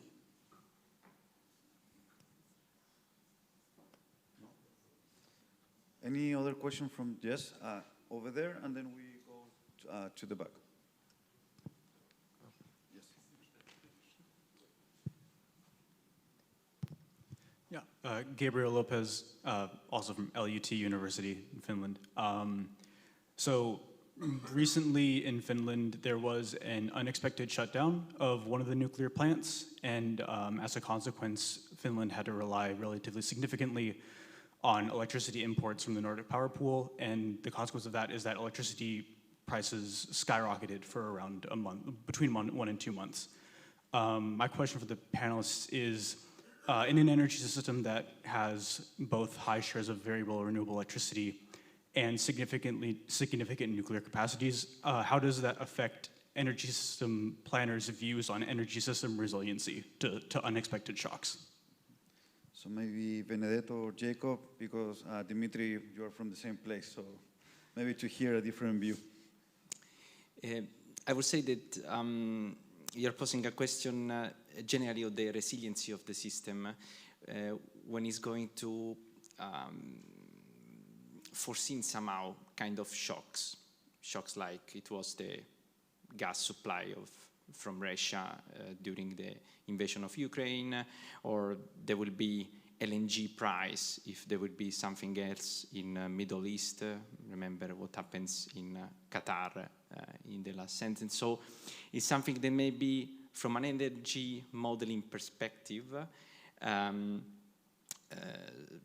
it's difficult to foresee. Of course, if we add something like nuclear energy that can have, let me say, intrinsic value of possible like shutdown, or there is a release or radioactivity or whatever can impact directly on the system, it is not an exogenous factor, then of course you are making more uncertainty in the energy planning. So honestly, there will be some factor to add that maybe is not exactly what we requires to have a quite fast transition, looking at the goals that we need to achieve.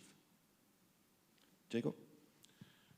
Yeah, I think how we are handling it in our modeling has been, when we're looking at renewable systems, we're looking at weather patterns, and we know there's uncertainties, and our, you can call it backup or reserve capacity or whatever that has to produce. We know that has to produce in periods like Dunkelflaute or in times where there's no renewables, just as, or not no, but there's lower amount of renewables, and we're designing systems with surplus capacity that we can make sure our base demands are needed. And when we went into modeling nuclear, we had to think about it a little differently, because now the reserves and the backups is for these unforeseen events. It's not like we can, of course, there's scheduled maintenance, but it's the unscheduled maintenance that's the issue, you can say, because we don't know when that will happen. And it'll be a sudden problem that we have to deal with maybe from 1 minute to another. And that's a risk on those kind of systems and those kind of if you design yourself around the idea that you will have constant available electricity, it will provoke some risks into your system that you need to have a backup. This N-1 problem is really important.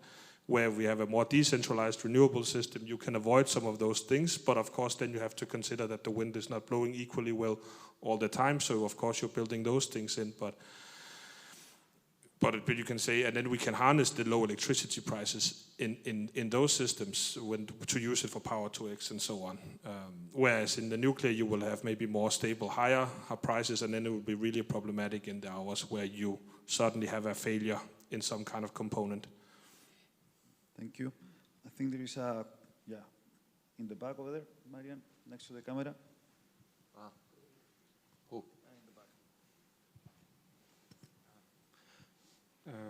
My name is Stjepan Družinec. I'm from Faculty of Mechanical Engineering in Zagreb. Thank you for this great panel. I have 2 questions.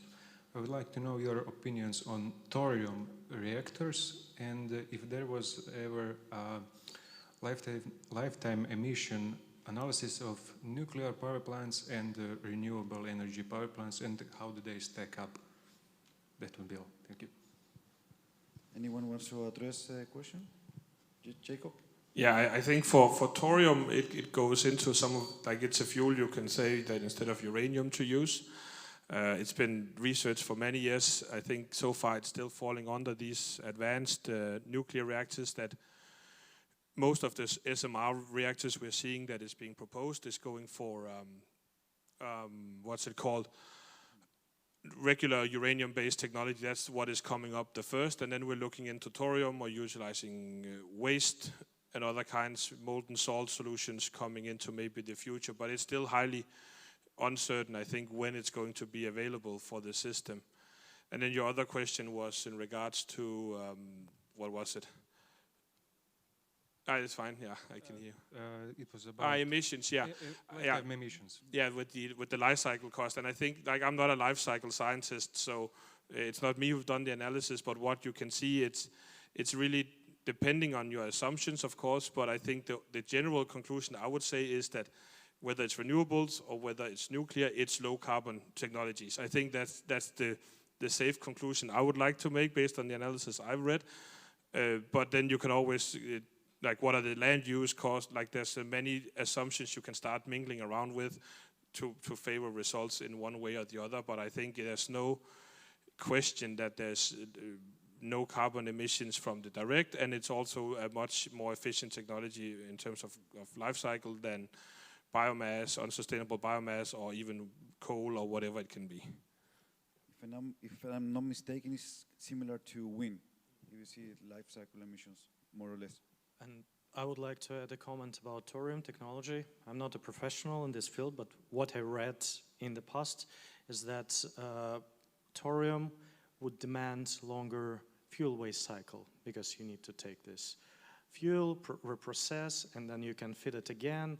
Yes, it may become more efficient, but then you need to process these materials, dangerous materials, much more often.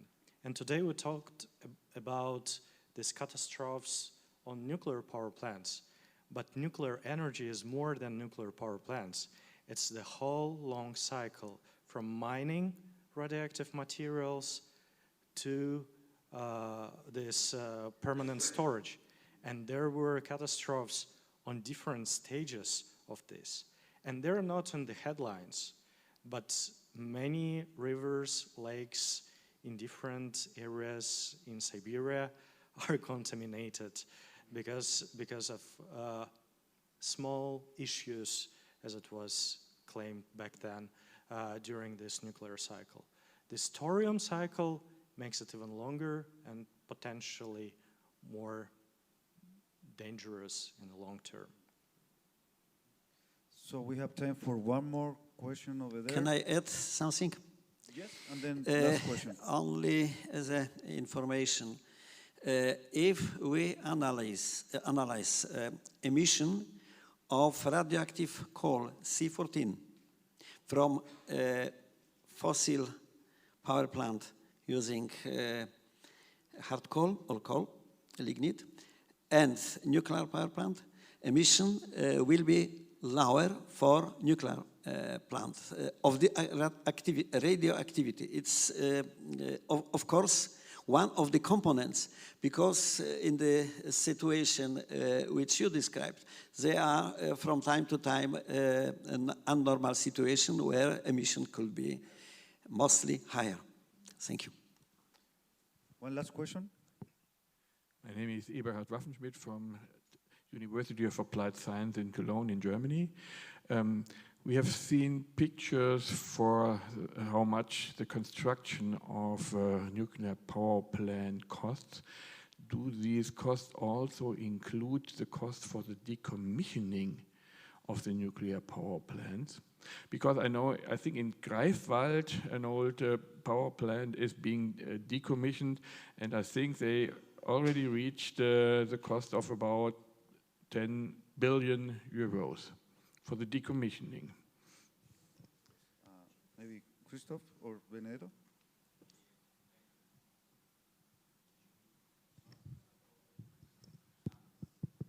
There we do a switch. There we go. So there were many slides to show about the costs. So decommissioning usually is something around 20% at least of the total investment. And if it's foreseen at the beginning. So for most of the nuclear power plants that are currently in operation, this was not foreseen at the beginning of the project. So it will be on the maybe energy bills, I don't know, or other kind of citizens' contribution. So for the new initiative, it's mandatory to see also the decommissioning costs. So for sake of clarity, all the new analysis, when you read the LCOE, is already considering also the decommissioning. Yeah, well, I think one of when we talk this decommissioning on LCOE, one of the thing that happens is the cost. If you have a lifetime of the plant is 60 years, and then you are decommissioning after 60 years, and you are applying an interest rate of 7, 8, 9%, then that money on your LCOE is very, very low.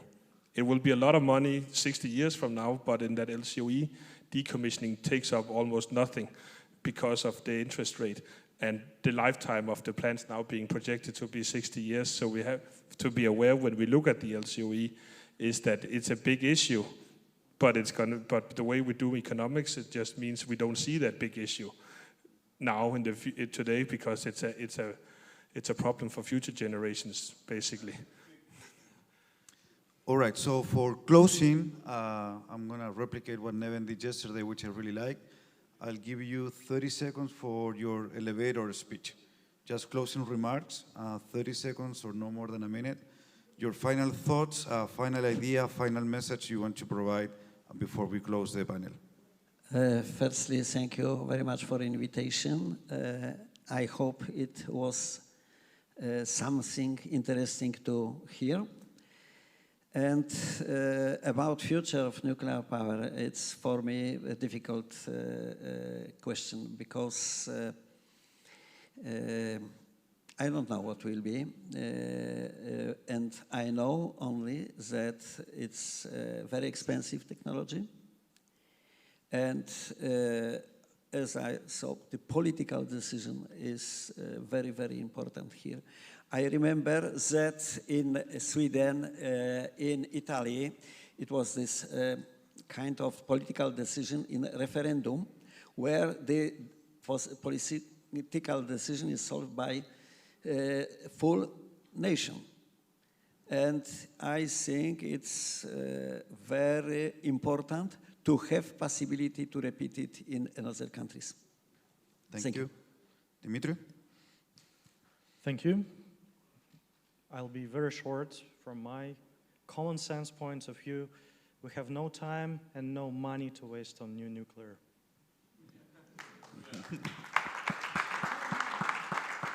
Benedetto, please. Final comment, that means that there will be some application of nuclear that is, can be useful. So we don't say anything about nuclear propulsion for the naval sector. So maybe is useful to satisfy, to meet another kind of demand. So here we are talking about the energy system and at country level and pan-European in our case. So we see, honestly, from what we saw scientifically, a lot of obstacles if we really want to keep doing. And as I said before, if you start from scratch, then it's difficult to say that makes sense. Thank you, Ned. Jacob? Yeah, I think, not to repeat any of what was just said, which I agree with, I think what I would like to take away is that we have to insist on doing the energy system analysis when we make these decisions, because none of our countries are similar, or they're similar, but they're not equal. We have different accesses to different kind of resources. We have different production profiles, and we cannot just make simple conclusions in this debate. We have to insist on doing the system analysis, making sure we include the entire energy system and look into all the sector benefits we can have by including that. Because if we just look at it too simplistically, we will not get to the right conclusions, and we will point towards potential futures that could delay the transition we need. So with this we close. I want to thank every one of you for coming here. Hope you have a nice evening and see you all tomorrow. Bye.